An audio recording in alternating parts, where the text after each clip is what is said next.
الحمد للہ وکفا والصلاة والسلام علی عبادہ الذین اصطفیٰ، خصوصاً علی افضلہم وخاتم النبیین محمد الامین وعلی آلہ وصحبہ اجمعین۔ اما بعد فقد قال اللہ تبارک وتعالی کما ورد فی سورۃ الکہف: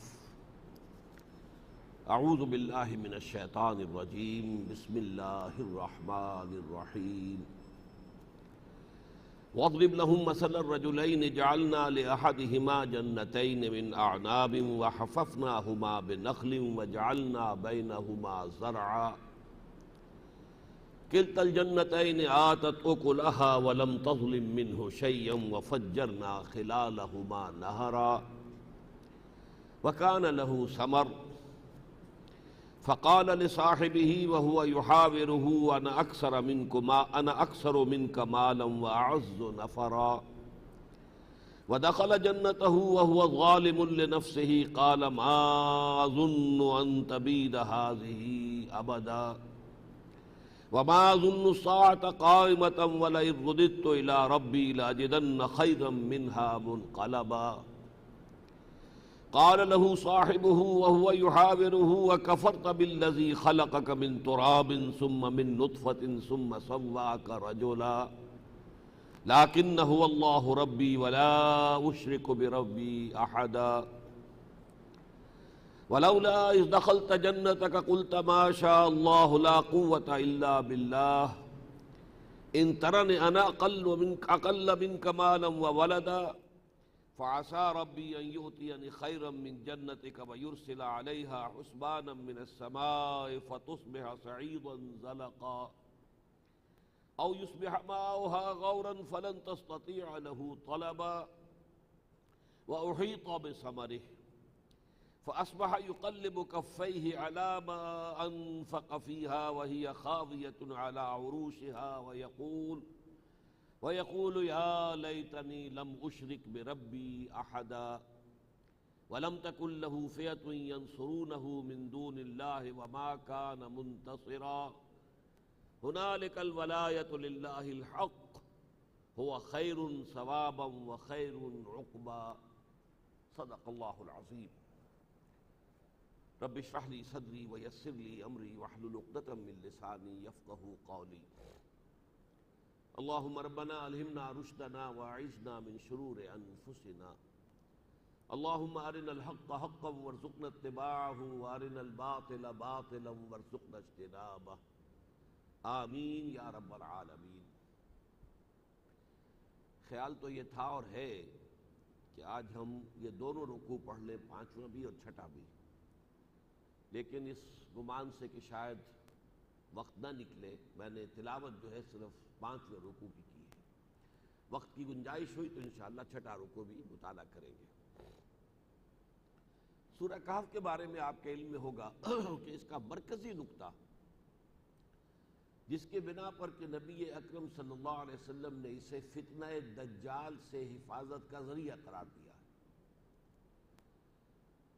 وہ مرکزی نقطہ یہ ہے کہ اس دنیا میں جو زیبائشیں، آرائشیں، رونقیں، چمک دمک دنیا میں اللہ نے پیدا کی ہیں، یہ در حقیقت انسان کی آزمائش کے لیے کہ ایک اللہ کا حسن ازلی ہے، لیکن اس حسن ازلی کا انسان کو مشاہدہ ہو سکتا ہے صرف دل کی آنکھ سے، اور ایک دنیا کا یہ حسن ظاہری ہے، یہ چمک دمک ہے، یہ رونقیں ہیں، یہ چیزیں وہ ہیں کہ جو انسان کو اپنی آنکھوں سے نظر آتی ہیں۔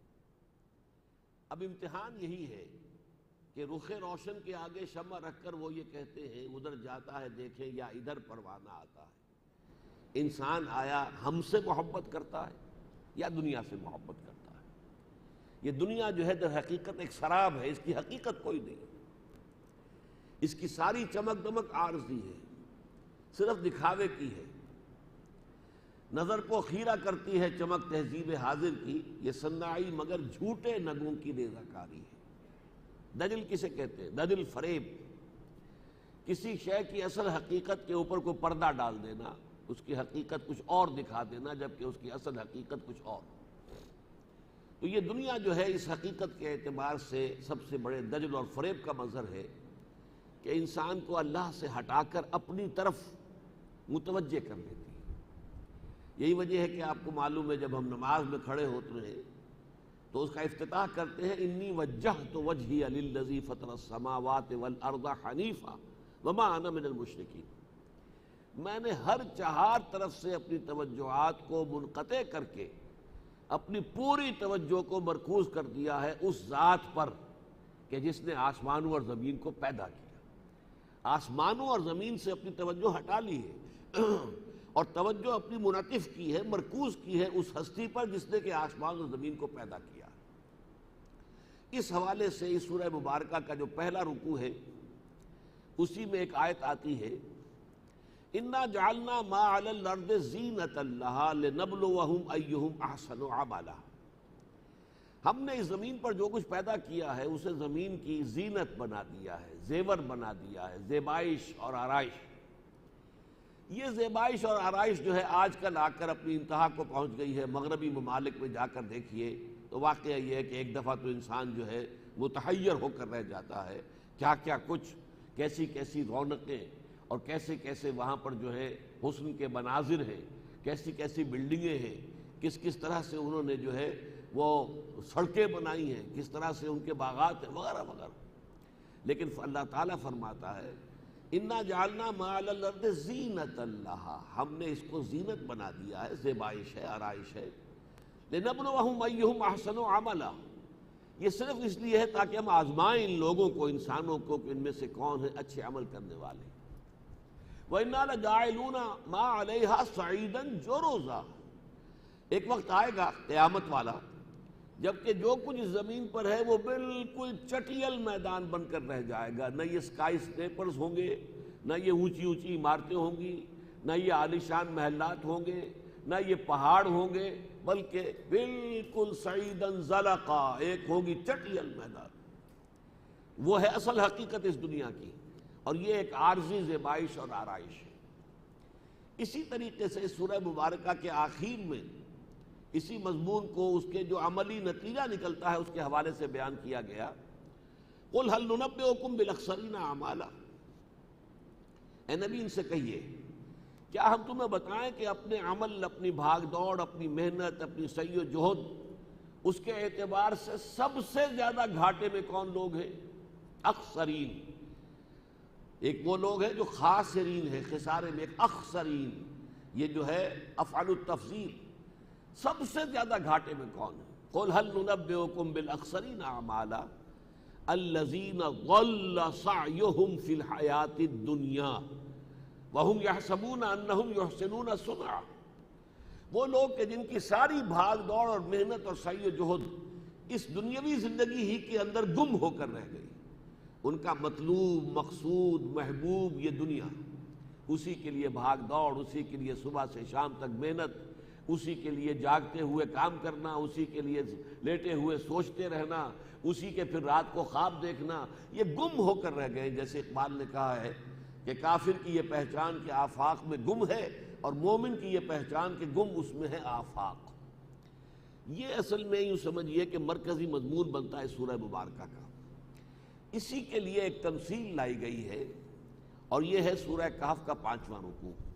اسے یہ بھی کہا جا سکتا ہے کہ یہ تمثیل ہے، اور یہ بھی کہا جا سکتا ہے کہ واقعتاً ایک واقعہ ہے جس سے کہ اللہ تعالیٰ بیان فرما رہے ہیں، ایک واقعے کی شکل میں یہ صورت سامنے آئی اور اسے اللہ تعالیٰ یہاں بیان فرما رہے ہیں۔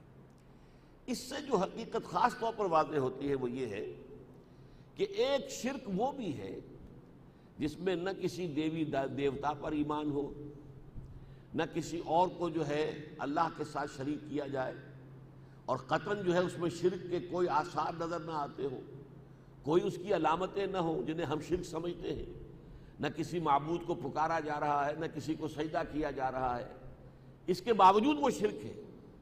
وہ شرک کیا ہے؟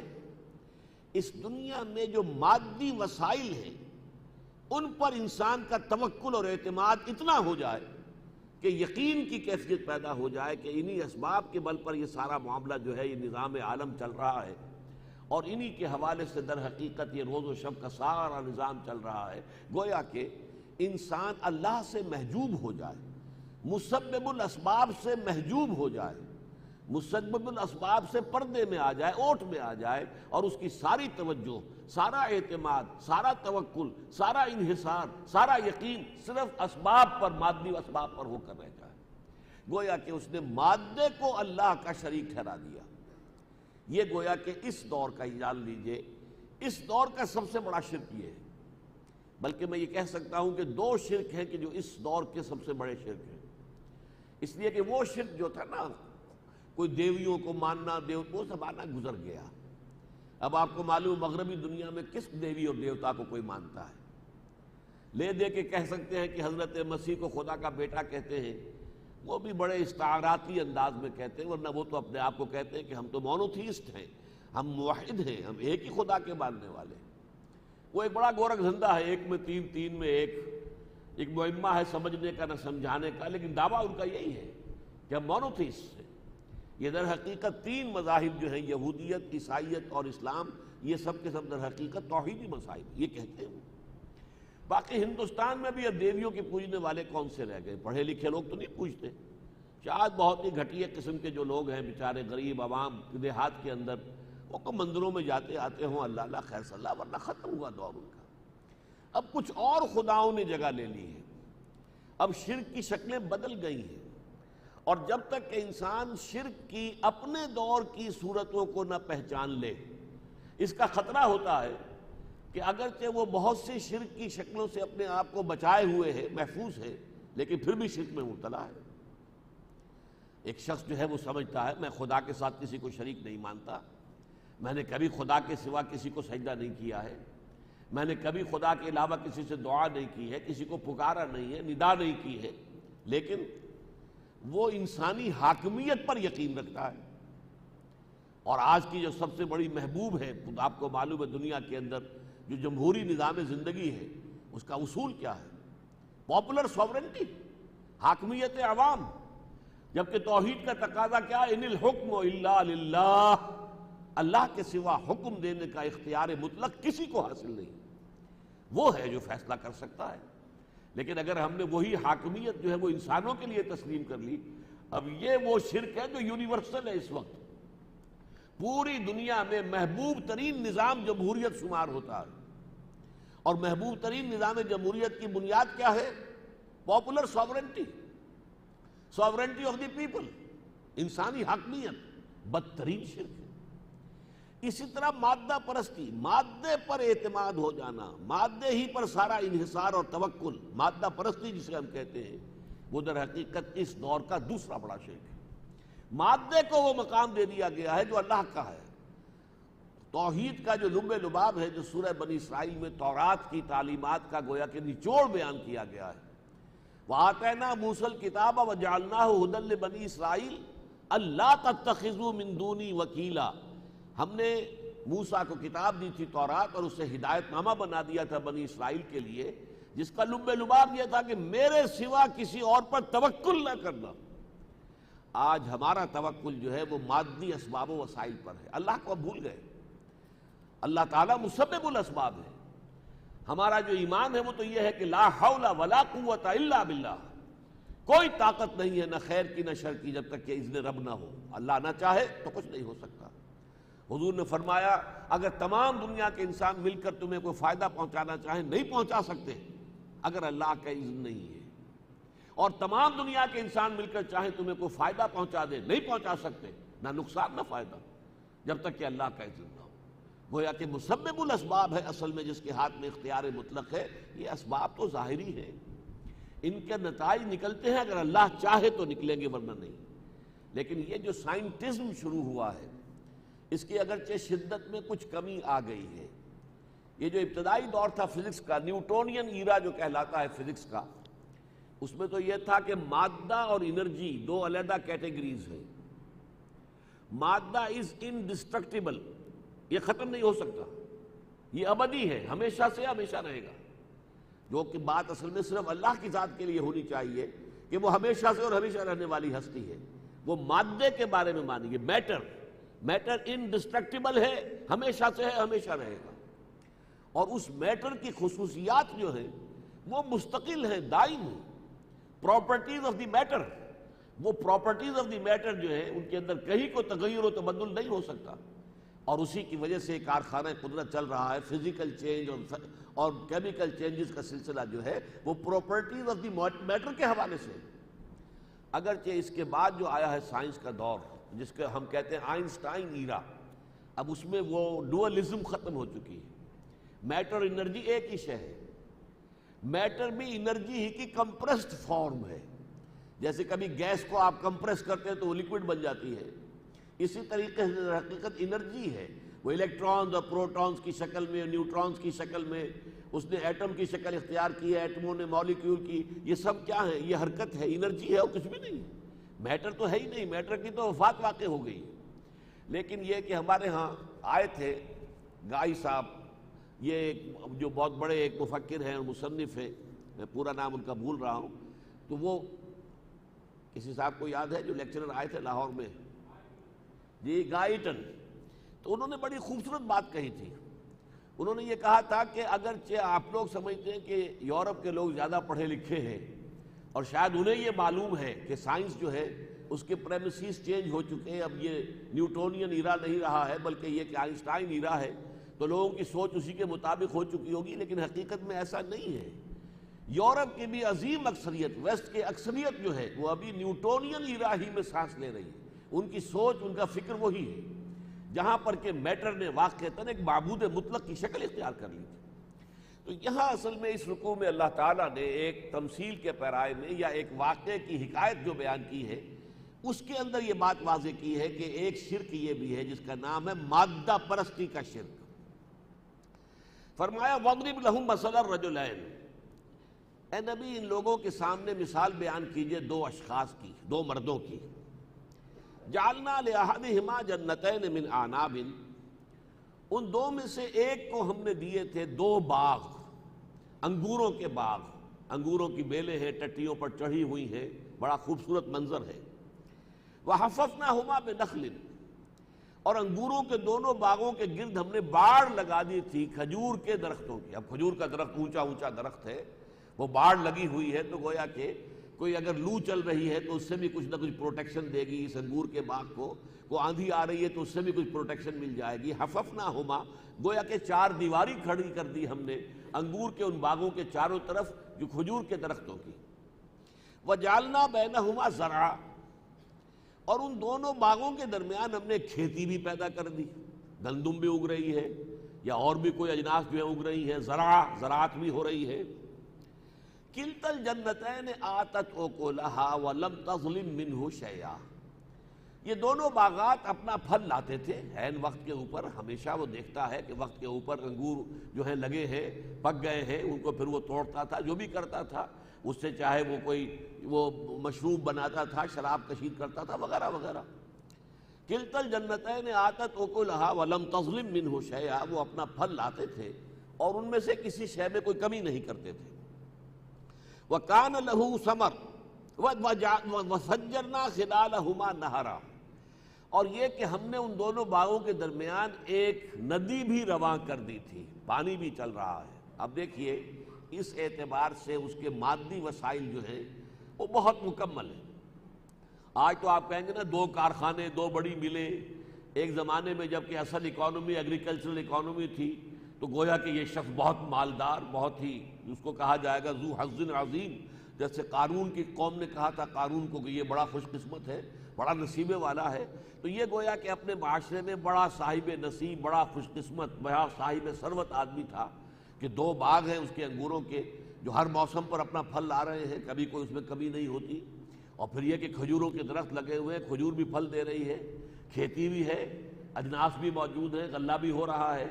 پھر یہ کہ پانی کا مستقل نظام ہے، اللہ نے مستقل اریگیشن کا نظام جو ہے دونوں کے مابین جو ہے ایک ندی بہہ رہی ہے. وَكَانَ لَهُ ثَمَرٌ، اور اس کا پھل بھی تھا. اب یہاں اصل میں دو معنی کیے گئے. ایک تو یہ کہ باغ جو ہے وہ پھلا ہوا تھا پوری طرح، بہار دکھا رہے تھے، اس کی جو فصل ہے وہ بہار پر تھی. اور ایک یہ مفہوم ہے، میں اس کو زیادہ ترجیح دیتا ہوں، کہ انسان کا بھی پھل ہے اس کی اولاد. اس کی اولاد بھی تھی کثرت کے ساتھ، اور یہ بھی آپ کو معلوم ہے قدیم زمانے میں یہ ایک بہت بڑی یوں سمجھیے کہ قابل عزت بات شمار ہوتی تھی کسی کے بیٹے زیادہ ہو. بنینا شہودا، سورہ مدثر میں بھی اللہ تعالیٰ نے جو گنوائے ہیں ولید ابن مغیرہ پر اللہ کے جو جو احسان ہوئے، بنینا شہودا، بیٹے جو سامنے موجود بھی رہتے تھے، کہیں ایکسپورٹ نہیں کیے گئے تھے امریکہ کو یا دبئی یا کسی اور جگہ، بلکہ وہ ان کے پاس، ان کے سامنے، ان کی نگاہوں کے سامنے، ان کی آنکھوں کی ٹھنڈک بنے رہے وہ بیٹے. تو یہاں فرمایا کہ اس کے اولاد بھی تھی. میرے نزدیک یہ معنی ہے واللہ عالم، لیکن بعد میں آگے جا کر اس کی تائید ہو جائے گی. فقال لصاحبہ، اب دیکھیے یہ جو اس کے دماغ کو نشہ چڑھا، میرے پاس یہ مادی وسائل ہیں، میں نے یہ سارا انتظام کیا ہوا ہے، میں نے اپنے انگوروں کے باغ کے گرد باڑ بھی لگا رکھی ہے، کھجوروں کے درختوں کی، آفات جو ہیں وہ ان سے بھی میں نے روکا ہوا ہے، بچایا ہوا ہے، پانی جو ہے ندی رواں ہے، اریگیشن کا نظام جو ہے اپنی جگہ مستقل موجود ہے، ہر سال جو ہے صحیح وقت کے اوپر میرا باغ جو ہے وہ پھل لے کر آتا ہے. اب اس کا جو حجاب پڑنا شروع ہوا ذہن کے اوپر، اس سے جو اس کے اندر ایک خناس پیدا ہونا شروع ہوا، وہ اس کے اس قول میں ہے. قال له صاحبہ، تو اس نے کہا اپنے اس ساتھی سے، دوسرے آدمی سے. اب یہاں دوسرے آدمی کا قرآن نے ذکر نہیں کیا ہے، لیکن اس سے آپ بائی کنٹراسٹ سمجھ سکتے ہیں دوسرا آدمی جو ہے وہ دولت مند نہیں تھا، اس کے پاس کوئی کھیتی نہیں تھی، اس کے پاس کوئی باغات نہیں تھے، لیکن معلوم ہوتا آدمی نیک تھا، خدا پرست تھا، اللہ پر ایمان رکھنے والا تھا. وہ شاید اپنے اس دوست کو، اپنے اس دولت مند بھائی کو کچھ سمجھاتا رہتا ہو کہ اللہ کے بندے کو اللہ کا حق بھی نکالا کرو، اپنے اس دولت میں سے کچھ کیا کرو، کچھ یہ نیکی کی طرف بھی تمہارا رجحان ہونا چاہیے، اللہ نے تم پر اتنی نعمتیں کی ہیں. جیسے کہ قارون سے اس کی قوم کے لوگوں نے کہا تھا کہ احسن کما احسن اللہ الیک، جو کچھ اللہ تعالیٰ نے تمہارے ساتھ اتنے اچھے معاملات کیے ہیں، تمہیں دولت دی ہے، تو تم بھی تو لوگوں کے ساتھ بھلائی کرو، احسن کما احسن اللہ الیک. تو یہ کوئی نصیحت کرتا رہتا ہوگا، اور یہ صاحب جو ہے ان کے دماغ کو نشہ چڑھ رہا ہے دولت کا. فقال لصاحبہ، تو اس نے کہا اپنے صاحب سے، اپنے ساتھی سے، اپنے دوست سے، وہو یحاورہ، یہ محاورہ ہو رہا تھا، گفتگو ہو رہی تھی، کوئی آرگومنٹ تھا ان کا جو چل رہا تھا. وہو یحاورہ انا اکثر منک مالا واعز نفرا، کہ میں تم سے کہیں زیادہ ہوں دولت میں اور کہیں زیادہ باعزت ہوں نفری میں. میرے بیٹے زیادہ ہیں، میری نفری ہے، میرے دست و بازو ہیں، میرے جو ہے اتنی دولت ہے، باغات ہیں، تو تم کہاں مجھ سے آ کے بات کرتے ہو؟ تم پھٹیچر آدمی ہو، تمہارے پاس کچھ نہیں ہے، دنیاوی تمہاری کوئی حیثیت نہیں ہے، تمہاری کوئی وجاہت نہیں ہے، اور تم آ کر مجھے سمجھانے کی کوشش کرتے ہو. میں باصلاحیت آدمی ہوں، میں نے صحیح طریقے سے باغ لگایا ہے، میری ساری صلاحیتوں کا اظہار جو ہے اس باغ کے اندر نظر آ رہا ہے تمہیں، اور اللہ کی بھی بڑی نعمتیں مجھ پر ہیں، مجھے اللہ نے بہت نوازا ہے. اللہ نے اگر مجھے نوازا ہے تو یقیناً میرے اندر کوئی خیر ہے، خوبی ہے جس کی وجہ سے نوازا ہے. اور تم جو اس طریقے سے جوتیاں پٹخارتے پھرتے ہو، تمہیں کیا حق پہنچتا ہے کہ مجھے کوئی تلقین کرو اور واعظ کرو اور نصیحت کرو. وَدَخَلَ جَنَّتَهُ، اسی گفتگو کرتے کرتے وہ اپنے باغ میں داخل ہوا. وَهُوَ ظَالِمٌ لِنَفْسِهِ، جبکہ وہ اپنی جان پر ظلم کر رہا تھا، یعنی اس کے اندر جو ہے یہ اس کا خناس جو ہے وہ پوری طریقے سے پروان چڑھا ہوا تھا، اس کی دولت کو نشہ چڑھا ہوا تھا دولت کا اس کے دماغ پر. قال ما ظن ان تبید هذه ابدا، اس نے کہا میں نہیں سمجھتا کہ میرا یہ باغ کبھی برباد اور تباہ بھی ہو سکتا ہے. معلوم ہوتا ہے کہ اس کے اس دوست نے، خدا پرست نے اسے کہا ہوگا کہ اللہ کے بندے، جس نے تمہیں یہ دولت دی ہے وہ واپس بھی لے سکتا ہے، کبھی تم پر کوئی آسمانی جو ہے کوئی ایسی مصیبت بھی آ سکتی ہے کہ یہ دفعتاً ختم ہو کر رہ جائے. یہ نہ سمجھو یہ دائمی ہے اور ہمیشہ کی ہے، یہ تو اللہ نے تمہیں آزمانے کے لیے. انا جعلنا ما علی الارض زینۃ لہا لنبلوہم ایہم احسن عملا، یہ تو اسی کی ایک مثال ہے کہ اللہ نے یہ دنیاوی زیبائش اور آرائش اور یہ دولت اور یہ ساری ریل پیل جو ہے تمہارے پاس وہ امتحان کے لیے ہے. انہوں نے کہا نہیں، یہ کیسے، میرا یہ باغ یہ کیسے تباہ ہو سکتا ہے؟ میں نے پورا بندوبست کیا ہوا ہے، اریگیشن کا نظام جو ہے مکمل یہاں موجود ہے، یہ ندی ہمیشہ کی چلنے والی ہے، یہ کوئی موسمی نہیں ہے کہ صرف بارشوں کے موسم میں پانی آتا ہو، تو مستقل چلنے والے جو چشمے ہیں اس میں بہہ رہے ہیں. پھر یہ کہ میں نے ان کے لیے جو مضبوط ٹٹیاں بنائی ہوئی ہیں انگوروں کی بیلوں کے لیے جو انتظام کیا ہے، پھر میں نے یہ جو باڑ لگا دی ہے، یہ سارا بندوبست ایسا ہے کہ مجھے تو کوئی اندیشہ نہیں کہ اس کے اندر کبھی کوئی تباہی بھی آ جائے، یہ کبھی ختم بھی ہو سکتا ہے. قال ما اظن ان تبید هذه ابدا، اور وما اظن الساعة قائمة۔ اب یہ ہے وہ وشس سرکل، ہوتے ہوتے یہ گمراہی جو ہے، زر پرستی کی گمراہی اور مادہ پرستی کی گمراہی ہوتے ہوتے کہاں تک لے کر جاتی ہے؟ وما اظن الساعة قائمة، میرا تو کوئی گمان نہیں ہے، یہ کہتا ہے میرا بھائی کہ قیامت بھی آئے گی، حساب کتاب بھی ہوگا، جزا و سزا بھی ہوگا، مجھے تو سمجھ میں نہیں آتی، میں تو نہیں سمجھتا کہ قیامت قائم ہونے والی ہے۔ لیکن وَلَئِن رُدِدتُّ إِلَىٰ رَبِّي، اگر، اب اس لفظ کا اضافہ میں کر رہا ہوں، اگر بالفرض مجھے لوٹا ہی دیا گیا اپنے رب کی طرف۔ اب دیکھیے یہاں معلوم ہوا رب کا منکر نہیں ہے، وہ رب کو مانتا ہے، صرف قیامت کے بارے میں اس کو شبہ ہے کہ یہ کوئی ہونے والی بات نظر نہیں آتی مجھے۔ ان نظن الا ظنا وما نحن بمستيقنين، کوئی گمان سا تو ہوتا ہے کہ شاید ہو، لیکن یہ کہ یقین نہیں ہوتا، دل نہیں ٹھکتا اس پر۔ قیامت کے بارے میں تو اسے یہ گمان ہے، ما اظن الساعة قائمة، میرا نہیں گمان کہ قیامت قائم ہوگی اور یہ واقعتاً ہونے والی شے ہے۔ لیکن وَلَئِن رُدِدتُّ إِلَىٰ رَبِّي، اگر میں لوٹا ہی دیا گیا اپنے رب کی طرف، تو گویا کہ رب کو مانتا ہے، اپنے خالق کی حیثیت سے رب کو تسلیم کرتا ہے۔ وَلَئِن رُدِدتُّ إِلَىٰ رَبِّي لَأَجِدَنَّ خَيْرًا مِّنْهَا مُنْقَلَبًا، تو میں لازماً وہاں پاؤں گا لوٹ کر اپنے لیے اس سے بھی بہتر جو کچھ اللہ نے مجھے اس زندگی میں دیا ہے۔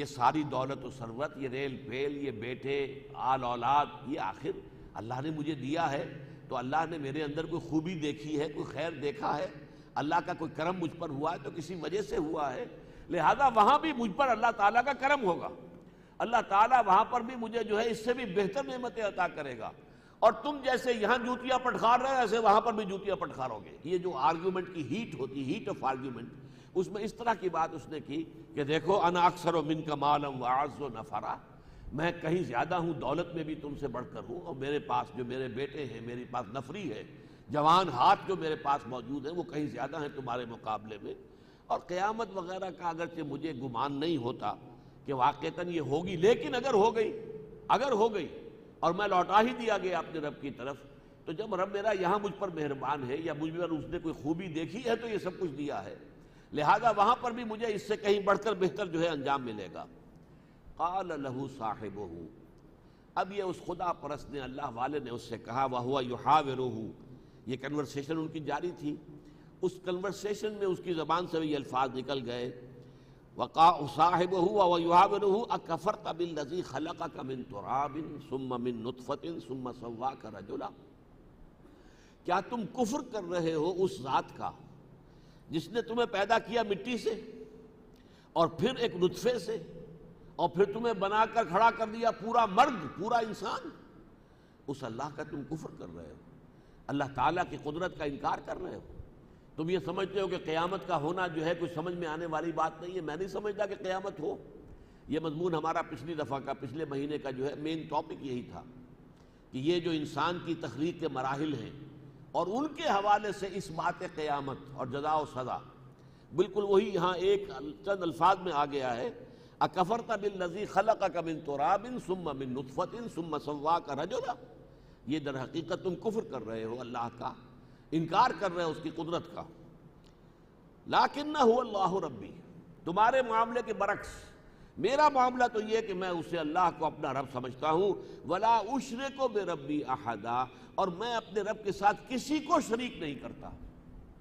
اب یہاں سوال پیدا ہوگا کہ اس اللہ کے بندے نے جو کہا کہ میں شرک نہیں کرتا، تو گویا کہ اس دوسرے آدمی میں کوئی شرک تھا جس کی کہ یہاں نفی ہو رہی ہے، وہ شرک کون سا تھا؟ کسی معبود کا نام نہیں، کسی لات اور عزا کا نام نہیں، کسی منات اور حبل کا نام نہیں، کسی خدا کی بیٹیوں کا نام نہیں، کسی اللہ کے بیٹے کا کچھ بھی نہیں، پوری اس میں کہیں کسی بھی شرک جسے ہم شرک سمجھتے ہیں، جو شرک جلی اور جو ہمارے اعتقادی شرک کی مختلف قسمیں، ان میں سے کسی کا بھی یہاں پر کوئی گزر ہی نہیں، کوئی امکان ہی نہیں، کوئی تذکرہ ہی نہیں، کوئی شائبہ ہی نہیں، تو کیسے ہو رہا ہے؟ یہ آگے چل کر بات کھلے گی۔ ولا اشرک بربی احدا، میں اپنے رب کے ساتھ کسی کو بھی شریک کرنے کو تیار نہیں ہوں۔ ولولا اذ دخلت جنتک قلت ما شاء اللہ، کیوں نہ ایسا ہوا کہ جب تو اپنے باغ میں داخل ہوا تھا اور تو نے دیکھا باغ ہرا بھرا ہے، فصل جو ہے بڑی بہار دکھا رہی ہے، منظر بڑا خوشنما ہے، تو تیری زبان سے الفاظ نکلنے چاہیے تھے ماشاء اللہ۔ یہ ہے اصل میں توحید کے کلمات۔ یہ سورہ کہف اس اعتبار سے بڑی ممیز ہے اور بڑی منفرد صورت ہے قرآن مجید کی کہ یہ جو توحید، عقیدہ توحید ہے، یہ اگر کسی کے اندر رچا بسا ہوا ہو عقیدے کے اعتبار سے، تو پھر کچھ مجلسی کلمات ہوتے ہیں کہ جو انسان کی زبان سے ادا ہوتے ہیں۔ کہیں کوئی خوبی دیکھی، کوئی خیر دیکھا، کوئی حسن دیکھا، تو کیا کہے گا انسان؟ سبحان اللہ۔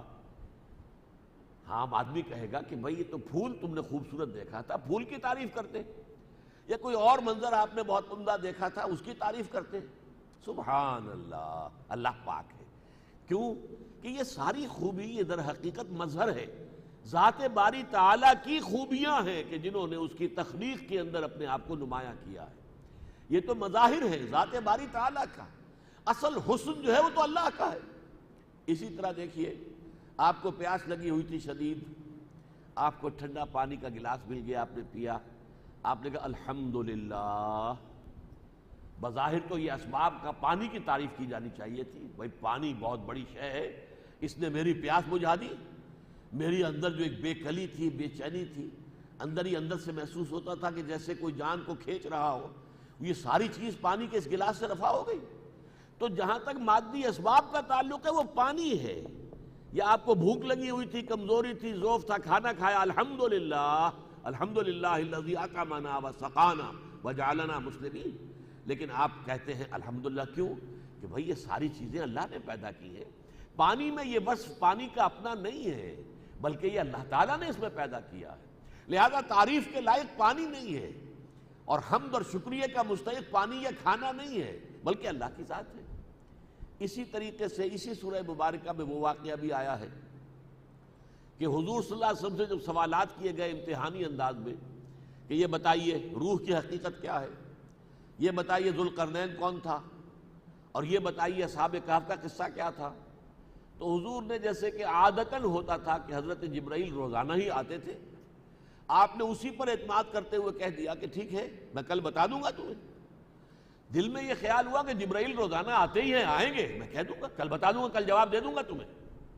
اللہ تعالیٰ کو یہ بات اچھی نہیں لگی، اللہ کا نبی اور انشاءاللہ کے بغیر کہے، گویا کہ کوئی شے جو ہے عادت، جیسے کہ عادی شے ہے، جیسے ہم دنیا کے اندر دیکھتے ہیں کہ ایک چیز عادتاً ہو رہی ہے، ہوتے ہوتے ہم سمجھتے ہیں کہ بس یہ پختہ شے ہے، اسی پر اعتماد، اسی پر توکل، تو یہ ذرا سی جو بھی یوں سمجھیے کہ غفلت حضور صلی اللہ علیہ وسلم کے اوپر آئی ہے، ذرا سی، اسی پر اللہ تعالیٰ نے گرفت فرما لی۔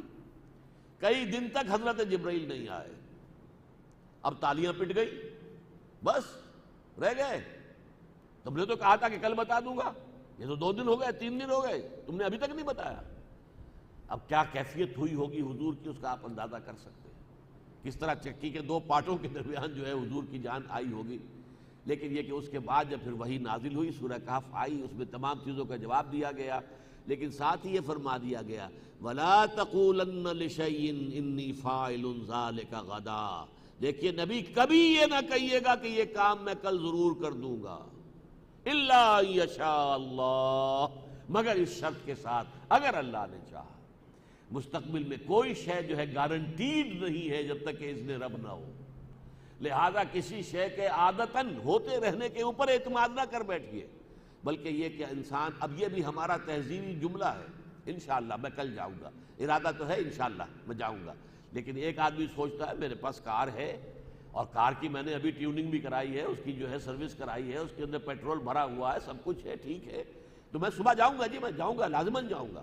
اب کیا پتا there's many a slip between the cup and the lip، کون سا حادثہ ہو جائے، رات کو کیا نیا واقعہ ہو جائے اور آپ رک جائیں۔ لہذا وہ کہہ دینا کہ مادی اسباب و وسائل ہیں، اس پر اعتماد کر کے کہہ دینا یہ کام میں کل ضرور کروں گا، یہ ہرگز نہ کرنا۔ وَلَا تَقُولَنَّ لِشَيْءٍ إِنِّي فَاعِلٌ ذَلِكَ غَدًا إِلَّا أَن يَشَاءَ اللَّهُ، اللہ انشاءاللہ کہنا، یہ بھی ہمارے توحیدی مجلسی کلمات میں سے ہے۔ اسی طرح کا کلمہ ایک یہ ہے، ماشاءاللہ، آپ اپنے گھر میں داخل ہو، اللہ کرے آپ کے پوتے ہوں، نواسیاں ہوں، کھیل رہے ہیں بچے، بڑا خوش منظر جو ہے، اچھا لگتا ہے گھر کے اندر، ایک بھرا گھر ہے، اس میں ساز و سامان بھی موجود ہے ضروریات کا، بچے کھیل رہے ہیں، چھوٹے چھوٹے پھول ہوتے ہیں یہ، تو اس وقت آدمی کہے ماشاء اللہ، یہ سب کچھ اس لیے ہے کہ اللہ نے چاہا کہ ایسا ہو، یہ نہیں کہ یہ کوئی میری جو ہے کوششوں کا نتیجہ ہے۔ اوتیتہ علی علم عندی، یہ جو قارون کا لفظ آتا ہے سورہ قصص میں، یہ تو میری اپنی ذہانت، میری فطانت، میرا علم، میری صلاحیت، میری پلاننگ، میری جو ہے منصوبہ بندی، اس کا نتیجہ ہے کہ میرے پاس دولت ہے۔ نہیں نہیں نہیں، ماشاءاللہ، یہ اس لیے ہے کہ اللہ نے یہ چاہا ہے۔ وہی بات اس اللہ کے بندے نے کہی، وَلَوْلَا إِذْ دَخَلْتَ جَنَّتَكَ قُلْتَ مَا شَاءَ اللَّهُ لَا قُوَّةَ إِلَّا بِاللَّهِ۔ کیوں نہیں ایسا ہوا کہ جب تو اپنے باغ میں داخل ہوا تو نے منظر دیکھا، بڑا دل خوش کن منظر، تو تیری زبان سے الفاظ نکلنے چاہیے تھے ما شاء اللہ لا قوت الا باللہ، یہ سب کچھ اس لیے ہے کہ اللہ نے چاہا ہے کہ ایسا ہو، اور کوئی قوت نہیں ہے، کوئی طاقت نہیں ہے بغیر اللہ کے، الا باللہ، کوئی کام ہو ہی نہیں سکتا جب تک اذن رب نہ ہو، تائید ربانی شامل نہ ہو، نہیں ہوگا۔ لکنہ اللہ ربی ولا اشرک بہ احدا ولولا اذ دخلت جنتک قلت ما شاء اللہ لا قوت الا باللہ ان ترنی انا اقل منک مالا وولدا۔ اگر تو یہ دیکھ رہا ہے کہ میں تجھ سے بہت کم تر ہوں، مال میں بھی اور اولاد میں بھی۔ اب دیکھیے یہاں سے وہ تائید ہو گئی، وَكَانَ لَهُ ثَمَر، جو ہے اس کا مطلب کیا تھا کہ اولاد تھی اس کے بہت، اور اس کے پاس اللہ نے اولاد بھی نہ دی ہوگی، یا ہو تو ایک آدھ ہو۔ تو اس حوالے سے اگر تو مجھے دیکھ رہا ہے، ان ترنے انا اقل منک مالا وولدا، کہ میں کم ہوں تجھ سے مال میں بھی اولاد میں بھی، فعسى ربی ان یؤتینی خیرا من جنتک، تو عین ممکن ہے کہ میرا رب مجھے تو تمہارے اس باغ سے بہتر باغ عطا کر دے، وَيُرْسِلَ عَلَيْهَا حُسْبَانًا مِّنَ السَّمَاءِ، اور تمہارے اس باغ کے اوپر آسمان سے کوئی ایسی آفت نازل کر دے، فَتُصْبِحَ صَعِيدًا زَلَقًا، کہ پھر وہ بالکل چٹیل میدان ہو کر رہ جائے، بے آب و گیا، جس میں کوئی پیداوار نہ ہو، نہ یہ انگور کی بیلیں ہوں، نہ یہ کھجور کے درخت رہیں، اور نہ یہ زراعت رہے۔ یہ اللہ کی قدرت میں ہے، اللہ چاہے تو ایسا ہو جائے گا۔ اب یہ سمجھ لیجئے، ایک حضور میں الفاظ، ایک حدیث میں آتے ہیں حضور کی، کہ اللہ کے کچھ بندے ایسے بھی ہوتے ہیں کہ جو اگر کسی محفل میں بار پانا چاہیں تو انہیں ویلکم نہ کہا جائے، سفارش کرنا چاہیں تو کوئی ان کی بات سنے نہیں، کہیں رشتہ کرنا چاہیں تو کوئی ان سے رشتہ پسند نہ کرے، یعنی یہ کہ وہ درویش فقراء میں سے ہیں، لیکن اللہ کے ہاں ان کا وہ مقام ہے کہ اگر کہیں جھوٹے سے، بھولے سے کوئی قسم کھا بیٹھے تو اللہ ان کے قسم کی لاج رکھتا ہے۔ تو فقراء میں ایسے لوگ ہو سکتے ہیں جو کہ دنیاوی اعتبار سے کوئی وجاہت نہیں، کسی محفل میں بات نہیں پا سکتے، کہیں سفارش کیا کریں گے، آپ کی حیثیت کیا ہے جس کی بنا پر آپ سفارش کرنے آئے، اور آپ کا منہ کیا ہے کہ ہمارے خاندان میں آپ شادی کرنا چاہتے ہیں، آپ کی حیثیت کیا ہے۔ لیکن یہ ہے کہ اللہ کے ہاں ان کا مقام ایسا ہوتا ہے کہ اگر وہ بھولے سے کوئی قسم کھا بیٹھے تب بھی اللہ تعالیٰ ان کی قسم کی لاج رکھتا ہے۔ معلوم ہوتا ہے یہ اللہ کا بندہ ایسا ہی تھا، دیکھ، اور شاید اس وقت جو ہے اس کے دل کو جا کر یہ چوٹ لگی ہو کہ میں اپنے اس بھائی کو خیر کی تلقین کر رہا ہوں، بھلائی کی تلقین کر رہا ہوں، کہ اس دولت کا نشہ اپنے دماغ کو نہ چڑھنے دو، بلکہ یہ ہے کہ اللہ تعالیٰ کے حقوق کو بھی پیش نظر رکھو، انسانوں کے حقوق بھی ادا کرو، نیکی کو سامنے رکھو، آخرت کو سامنے رکھو، جزا و سزا کا انکار مت کرو۔ اور اس نے مجھے تانا دیا ہے، انا اکثر و مل کا مالم واعظ و نفرا، میں تم سے کہیں بڑھ کر ہوں دولت میں، اور نفری کے اندر زیادہ باعزت، تمہارا کیا منہ ہے کہ آؤ اور مجھے جو ہے نصیحت کرو۔ تو یہ بات ہو سکتا ہے کہ دل میں جا کر لگ گئی ہو، چوٹ لگی ہو۔ اور ایک بڑا پیارا جو ہے وہ شعر ہے فارسی زبان کا، تا دلے صاحب دلے نامد بے درد، ہیچ قوم را خدا رسوا نہ کرد۔ جب تک کسی صاحب دل کے درد میں صاحب دل کے دل میں درد نہیں پیدا ہوتا، اس وقت تک اللہ کسی قوم کو برباد نہیں کرتا۔ ہو سکتا ہے وہی جیسے میں نے کہا، وہ فقراء جو لوگ ہوتے ہیں، فقراء اللہ کے ہاں ان کا اونچا مقام، اگر انہیں کوئی بہت دکھ پہنچ جائے کسی وجہ سے، تو ہو سکتا ہے کہ ان کے دکھ کا نتیجہ جو ہے کسی آفت سماوی کی شکل میں ظاہر ہو جائے۔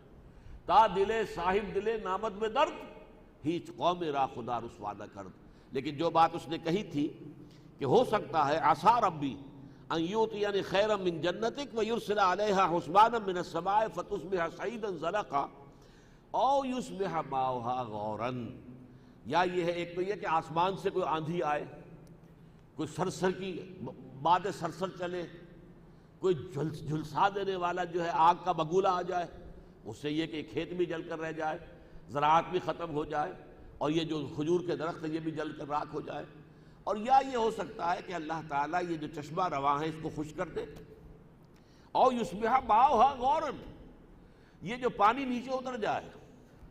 یہ جو ہے سورہ ملک کی بھی آخری آیت ہے، ارأیتم ان اصبح ماؤکم غورا فمن یاتیکم بماء معین۔ اور آج کل یہ جو الفاظ ہیں یہ بہت بامانی ہو گئے ہیں، دنیا میں پانی کی بحیثیت مجموعی قلت ہو رہی ہے۔ آپ سنتے ہوں گے اخبارات میں آتا کہ آئندہ جنگیں جو ہے پانی پر ہوں گی، یہ پیٹرول والی جنگیں ختم ہو جائیں گی جو اس عرصے میں ہوئی ہیں، اب جنگیں جو ہوں گی پانی پر ہوں گی، پانی کی مقدار کچھ کم ہو رہی ہے، اللہ کی کوئی حکمت ہے، اللہ کی طرف سے کوئی پکڑ ہے۔ تو سورہ ملک ختم ہوتی ہے، ارأیتم ان اصبح ماؤکم غورا، اگر یہ تمہارا پانی جو نیچے اتر جائے، اب برف نہیں پڑی، بارشیں نہیں ہوئی، لہذا دریاؤں میں پانی کہاں سے آ جائے گا؟ وہ پہاڑ جو ہیں گنجے کھڑے ہوئے ہیں جن کے اوپر جو ہے وہ سفید جو ٹربن ہوتی تھی، ان کی پگڑی بندھی ہوتی تھی برف کی، وہاں پہ برف گری نہیں، پانی کہاں سے آئے گا؟ اور آپ کا گراؤنڈ لیول کا پانی جو ہے اس کا بھی نیچے پانی جو ہے لیول گرتا چلا جا رہا ہے، اس کا کہاں سے لائے؟ کب تک آپ کے ٹیوب ویل کھینچیں گے؟ کب تک وہ پانی جو ہے وہ آپ کو ان کنوؤں کے ذریعے سے ملے گا؟ اگر خدا نہ خواستہ اگر تو یہ کوئی ٹیمپریری فیز ہے تو بات دوسری ہے، لیکن اگر یہ معاملہ بڑھ گیا تو کیا نتیجہ نکلے گا؟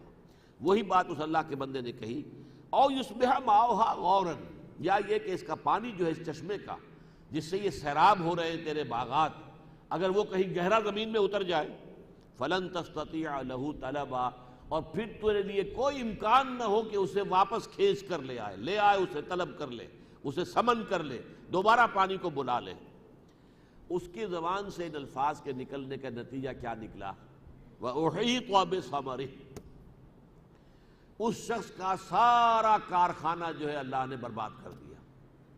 فرض کیجئے اولاد بھی ختم ہو گئی ہو، کوئی ایسی، ابھی آپ نے اخبار میں خبر پڑھ لی 11 افراد شاہی محل کے اندر، ایک خاندان کے پورے 11 افراد ختم ہو گئے، بیٹے ختم ہو گئے ہوں کسی بھی ایسی آفت سے، اور اسی طریقے سے کوئی ایسا آفت سماوی آئی کہ باغ برباد ہو گئے۔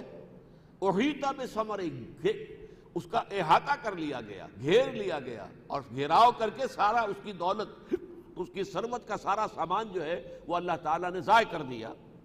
فَأَصْبَحَ يُقَلِّبُ كَفَّيْهِ عَلَى مَا أَنفَقَ فِيهَا، اب وہ رہ گیا اپنی ہتھیلیاں ملتے ہوئے، میں نے کیا کیا کچھ اس میں انویسٹمنٹ کی، کیا کچھ خرچ کیا، کتنی محنت کے ساتھ یہ انگور کے باغ لگائے تھے، کتنی مشقت کے ساتھ یہ جو ہے کھجور کے درخت یہاں پہ بوئے تھے اور کھڑے کیے تھے، کس طرح انہیں پالا پوسا ہے، یہ ساری محنت، ساری انویسٹمنٹ، ساری میری جد و جہد ضائع ہو گئی۔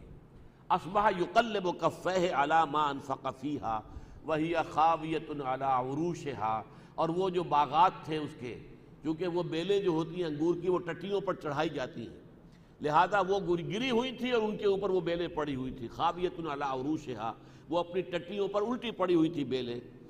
وَيَقُول، اور اب اس نے کہا، یا لیتنی لم اشرک بربی احدا، ہائے کاش کہ میں نے اللہ کے ساتھ، اپنے رب کے ساتھ کوئی شرک نہ کیا ہوتا، کسی کو شریک نہ ٹھہرایا ہوتا۔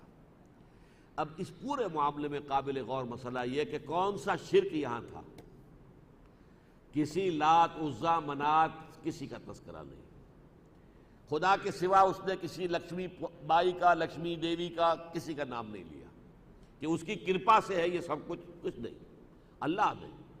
اگر میں لوٹا دیا گیا اپنے رب کی طرف، اس معنی میں موحد ہے، منکر اللہ کا نہیں ہے، اللہ کو مانتا ہے، اپنا رب مانتا ہے، اپنا مالک خالق مانتا ہے، لیکن یہ دولت، یہ مادی اسباب و وسائل، اور یہ جو ان کا مسلسل دائم اور قائم رہنا ہے، اس کا نتیجہ کیا نکلا کہ دماغ کے اندر فتور پیدا ہوا، خناس پیدا ہوا، اور وہ وشس سرکل کی طرح بڑھتا ہوا۔ اس نے سمجھا کہ بس یہی حق ہے، یہ دائمی ہے، یہ ہمیشہ رہے گا، اس پر کوئی آفت نہیں آ سکتی۔ اور پھر ظاہر بات ہے، مجھے اگر سب کچھ اللہ نے یہ دیا ہے تو کچھ نہ کوئی خیر میرے اندر ہے، میری کوئی بات اللہ کو پسند ہے، اس کی نگاہ کرم ہے، تو وہ نگاہ کرم یہاں ہے تو وہاں کیوں نہیں ہوگی؟ اگر بالفرض مجھے لوٹا بھی دیا گیا اللہ کی طرف تو مجھے یقیناً یہاں سے بہتر وہاں مل جائے گا۔ یہ سارا جو ہے پیچ در پیچ، جسے وشوس سرکل کہتے ہیں، یہ مادہ پرستی کا وہ سارا یوں سمجھیے خناس ہے، یہ شرک ہے اس دور کا سب سے بڑا شرک۔ مادہ پرستی، مادی اسباب و وسائل پر اعتماد، مادے کے بارے میں اور اسباب و وسائل کے اوپر پوری امید رکھنا، پورا بھروسہ رکھنا۔ وَلَمْ تَكُنْ لَهُ فِئَةٌ يَنْصُرُونَهُ مِن دُونِ اللَّهِ، اور نہ تو اس کی اب کوئی نفری ایسی ہوئی کہ جو مدد کر سکتی اس کی اللہ کے مقابلے میں۔ اللہ کی طرف سے آفت آئی، کوئی روکنے والا نہیں تھا، وہ ساری نفری جو ہے وہ کسی کام نہیں آئی۔ وَمَا كَانَ مُنْتَصِرًا، نہ ہی اس کے لیے ممکن ہوا کہ کوئی انتقام لے سکے اللہ سے، مدد لے، کوئی جو ہے اللہ تعالیٰ سے کوئی بدلہ لے سکے، کچھ بھی نہیں، بے کس و بے چار ہو کر رہ گیا۔ هُنَالِكَ الْوَلَایَةُ لِلَّهِ الْحَقِّ، اب یہ ہے اس پوری کہانی کا جسے ہم کہا کرتے تھے بچپن میں جب سٹوریز پڑھتے تھے تو مورل لیسن کیا ہے، اس پوری کہانی کا مورل لیسن، هُنَالِكَ الْوَلَایَةُ لِلَّهِ الْحَقِّ، اس کائنات میں بادشاہی صرف اللہ کی ہے جو الحق ہے۔ یہ ولایت کا لفظ آیا، نوٹ کر لیجئے، ایک ہے ولایت، ولایت بنتا ہے ولی سے، ولی کہتے ہیں دوست کو، پشت پناہ کو، ولی سے ولایت، اور والی سے ولایت، والی، والی کہتے ہیں کسی جگہ کا حاکم، والی مصر، مصر کا حاکم، والی سے لفظ بنتا ہے ولایت، اور ولی سے بنتا ہے ولایت۔ یہ ولایت باہمی ہوتی ہے۔ اللہ ولی الذین آمنوا یخرجہم من الظلمات الی النور، جس کی جمع اولیاء ہے، اولیاء اللہ، الا ان اولیاء اللہ لا خوف علیہم ولا هم یحزنون، اور یہ ہے ولایت۔ ولایت کہتے ہیں والی ہونا، حاکم ہونا، مالک ہونا۔ تو میں نے عرض کیا تھا کہ اس دور کے اصل شرک یہ ہیں جن کو اگر نہیں پہچانتا آدمی، حاکمیت جیسے کہ تکوینی حاکمیت اللہ کی ہے، ایسے ہی تشریعی حاکمیت بھی اللہ کی مانی جائے، ایسے ہی تسلیم کیا جائے کہ حکم دینے کا مطلقاً اختیار اللہ کو ہے۔ اللہ کے حکم میں کسی ملک اور قوم کے 100% نمائندے بھی کوئی ترمیم نہیں کر سکتے۔ اگر یہ حاکمیت خداوندی کا اصول نہ ہو جو اللہ تعالیٰ کے فضل و کرم سے پاکستان میں بہت ہی ابتدا میں، آغاز میں، جبکہ ابھی ہم سے وہ غلطی سرزد نہیں ہوئی تھی کہ دین کے مسئلے کو لے کر انتخابات کے میدان میں جا کر اور اس راستے سے جو ہے اسے ایک ایشو بنا دے پولیٹیکل، اس سے پہلے الیکشن کوئی پاکستان میں ہوا ہی نہیں تھا۔ سن 49 میں مطالبہ کیا گیا، دستوری اسلامی دستور کی مہم چلائی گئی، قرارداد مقاصد پاس ہو گئی۔ معجزہ کہ پوری دنیا میں سیکولرزم کا ڈنکا بج رہا ہے، government of the people, by the people, for the people. جہاں نہیں بھی ہے وہاں بھی مانتے یہی ہے کہ بہترین حکومت یہی ہے، بہترین اصول یہی ہے، government of the people, by the people, for the people. لیکن یہ ہے، اور حاکمیت، ساورنٹی جو ہے، it belongs to the masses, popular sovereignty. یہ لیکن پاکستان میں 10.5 کروڑ انسانوں کی نمائندہ دستور ساز اسمبلی نے اعلان کیا، نہیں، سروری زیبا فقط اس ذات بے ہمتا کو ہے، حکمراں ہے ایک وہی، باقی بتانے آزری۔ یہ ہے قرارداد مقاصد کہ ہم حاکمیت سے ہاتھ دھوتے ہیں، وی wash our hands off the claim to any sovereignty, sovereignty belongs to Allah۔ کائنات کا بلا شرکت غیر واحد مالک اور حاکم ہے۔ ہمارے پاس جو بھی اختیارات ہیں وہ ایک سیکریٹ ٹرسٹ ہے، اللہ کی طرف سے دیے ہوئے ہیں، ایک امانت ہے، وہ انہی حدود اور قیود کے درمیان استعمال ہوں گے جو اللہ نے مقرر کر دیے۔ تو یہ ہے ہنالک الولایۃ للہ الحق، حاکمیت بھی اللہ کی، اور ظاہر بات ہے کہ یہ تمام اسباب جو مادی اسباب ہیں ان میں کوئی تاثیر اگر ہے تو اللہ کی پیدا کردہ ہے۔ پراپرٹیز آف دی میٹر مستقل نہیں ہے۔ یہ ضرور ہے کہ ہم دیکھتے ہیں واقعتاً پانی اپنی سطح برقرار رکھتا ہے۔ پانی میں آپ نے لاٹھی ماری، وہ لاٹھی نے تھوڑی دیر پانی کو ادھر ادھر کیا، پھر پانی مل گیا، جڑ گیا۔ پانی تو اپنی سطح کو برقرار رکھے گا، لیکن یہ اس کی خاصیت ذاتی نہیں ہے۔ اس پانی کا وجود بھی عطائی ہے، اللہ کا عطا کردہ ہے، اور اس کے اندر جو خواص ہیں وہ بھی اللہ کے عطا کردہ ہے۔ آگ کو پیدا بھی اللہ نے کیا ہے، اور آگ کی جلانے کی صلاحیت بھی اللہ کی عطا کردہ ہے۔ ہو سکتا ہے کہ کبھی پانی اپنی سطح برقرار نہ رکھے، ایک عصا موسیٰ کا پڑے اور سمندر پھٹ جائے، اور کان کل فرق کالطود العظیم، دونوں حصے جو ہیں وہ بڑے ٹیلوں کے مانند، چٹانوں کے مانند کھڑے ہو جائیں۔ ہو سکتا ہے فریز کر دے اللہ تعالیٰ پانی کو، وہ برف کے تودے بن جائیں، اللہ خیر صلی اللہ، وہ فوراً تو نہیں پگھلیں گے۔ کوئی شکل بھی اللہ نے اختیار کی، اللہ کی قدرت میں ہے۔ اسی طرح ایک وقت آیا کہ حضرت ابراہیم علیہ السلام کو آگ میں ڈالا گیا اور آگ نے نہیں جلایا، اس لیے کہ آگ بھی اللہ کے اذن کی پابند ہے۔ اور پانی بھی اللہ کے اذن کا پابند ہے۔ تو پراپرٹیز آف دی میٹر مستقل نہیں ہے، دائمی نہیں ہے۔ یہ ہمارا چونکہ عام طور پر مشاہدہ یہ ہے کہ ایسا ہوتا ہے، اس کی وجہ سے ہم سمجھ بیٹھتے ہیں کہ یہ اس کی دائمی صفت ہے۔ نہیں، کسی شے میں کوئی تاثیر، کوئی صفت دائمی نہیں، اس کی ذاتی ہے ہی نہیں، عطا کردہ ہے اللہ کی۔ ہنالک الولایۃ للہ الحق هو خیر ثوابا و خیر عقبا، یقیناً وہ بہترین ہے بدلہ دینے والا اور بہترین ہے انجام کے اعتبار سے، یا پھر عقبہ کا ترجمہ کیا جائے گا سزا دینے کے اعتبار سے، اس لیے کہ عقوبت کہتے ہیں سزا کو، تو عقبہ کا ایک مفہوم یہ بھی ہو سکتا ہے۔ ویسے یہ کہ عاقبت کہتے ہیں کسی شے کے انجام کار کو، تو دونوں ترجمے ہو سکتے ہیں۔ بدلہ دینے میں، ثواب دینے میں بھی، چونکہ ثواب کا پھر جو ہے اپوزٹ آئے گا سزا، تو میں اس کو ترجیح دیتا ہوں کہ وہ بدلہ دینے میں بھی بہترین ہے اور سزا دینے میں بھی بہترین ہے، وہ سزا بھی بہترین دے گا۔ ہمارے پاس وقت ہے، ہم اگلا رکوع بھی پڑھ رہے ہیں۔ یہ ایک اور تمثیل ہے سورہ مبارکہ میں حیات دنیاوی کے لیے۔ دیکھیے ہماری زندگیوں میں زندگی ہماری سب سے محبوب شے بن جاتی ہے۔ اس زندگی ہی کو برقرار رکھنے کے لیے بھاگ دوڑ، یہ ساری معاش کی جد و جہد، صبح سے شام تک کی کمر توڑ دینے والی مشقت ہم میں سے ہر شخص کر رہا ہے، جھیل رہا ہے، کس لیے؟ زندگی کے لیے۔ اور زندگی کی سب سے بڑی چمک دمک دولت اور اولاد، لیکن ان کی اصل حقیقت کیا ہے؟ اب اس کو اس تمثیل کے پیرائے میں سنیے۔ وَاضْرِبْ لَهُمْ مَثَلَ الْحَيَاةِ الدُّنْيَا، اور اے نبی ان کے لیے ذرا دنیا کی زندگی کی بھی ایک مثال بیان کر دیجئے، اس کی اصل حقیقت ان پر ایک تمثیل کے ذریعے سے واضح فرما دیجئے۔ كَمَاءٍ أَنزَلْنَاهُ مِنَ السَّمَاءِ، اس پانی کے مانند کے جس کو ہم اتارتے ہیں آسمان سے، فاختلط بہ نبات الارض، تو پھر زمین کی روئیدگی اس کے ساتھ مل کر باہر نکل آتی ہے۔ زمین بے آب و گیاہ پڑی ہے، کوئی ہریاول نہیں، کوئی گھاس نہیں، کچھ نہیں۔ بارش برستی ہے تو اب ظاہر بات ہے کہاں سے گھاس نکل آئی ہے؟ یہ زمین کے اندر موجود تھا، اس کا مواد ڈورمنٹ تھا، پانی نے آ کر ایکٹیویٹ کیا اور یہ گھاس بن کر، ہریاول بن کر سطح زمین کے اوپر ظاہر ہو گئی۔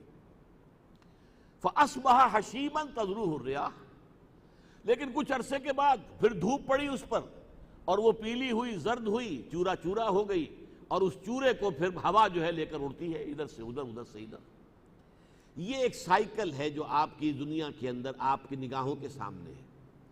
بالکل یہی معاملہ ہے انسان کا۔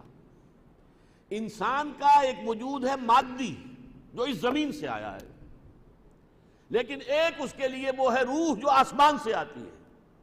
جیسے نباتات جو ہے زمین کی، اس کا سارا مادہ مواد زمین میں تھا، ڈورمنٹ تھا، پانی برسا ہے، بارش برسی ہے، اس نے ایکٹیویٹ کیا ہے اور وہ ایک سبزے کی شکل میں، ہریاول کی شکل میں وہ زمین سے باہر آ گیا، لیکن اس کے بعد پھر سوکھ گیا، پیلا پڑ گیا، زرد ہو گیا، چورا چورا ہو گیا، پاؤں تلے روندا گیا، اور اس کے جو چورا ہے اس کو اب ہوا لے کے ادھر ادھر پھر رہی ہے۔ اسی طرح انسان، اب زمینی جو پیدائش اس کی ہے، اس کا ایک حیولہ، یہ پچھلے درس میں اب تفصیل سے بات آ چکی ہے، رحم مادر میں تیار ہوا، یہ زمینی مخلوق ہے، جسم انسان کا، ماں کا ہو باپ کا ہو، یہ زمینی ہے، زمین سے مٹی سے بنائے گئے ہیں۔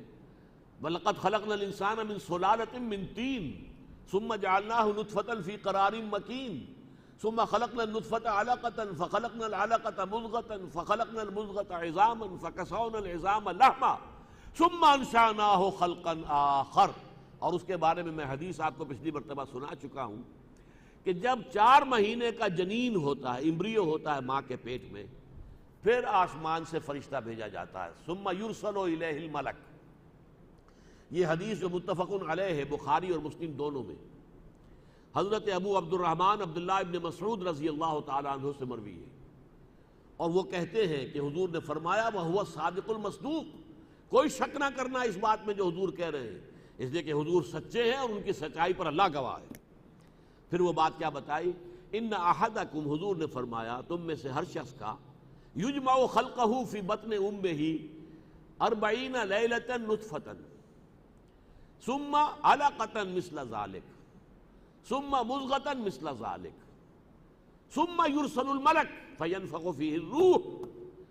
تم میں سے ہر شخص کی تخلیق اس طور سے ہوتی ہے کہ رحم مادر میں وہ 40 دن تو ہوتا ہے نطفے کی شکل میں، پھر 40 دن ہوتا ہے علقہ کی شکل میں، پھر 40 دن ہوتا ہے مضغہ کی شکل میں، اس کے بعد پھر فرشتے کو بھیجا جاتا ہے، فرشتہ آسمان سے آتا ہے، جیسے کہ بارش کا پانی بلندی سے آ رہا ہے، وہ اس میں روح پھونک دیتا ہے، اب وہ انسان بن گیا، اب اس کی تکمیل ہو گئی پوری، سواہا۔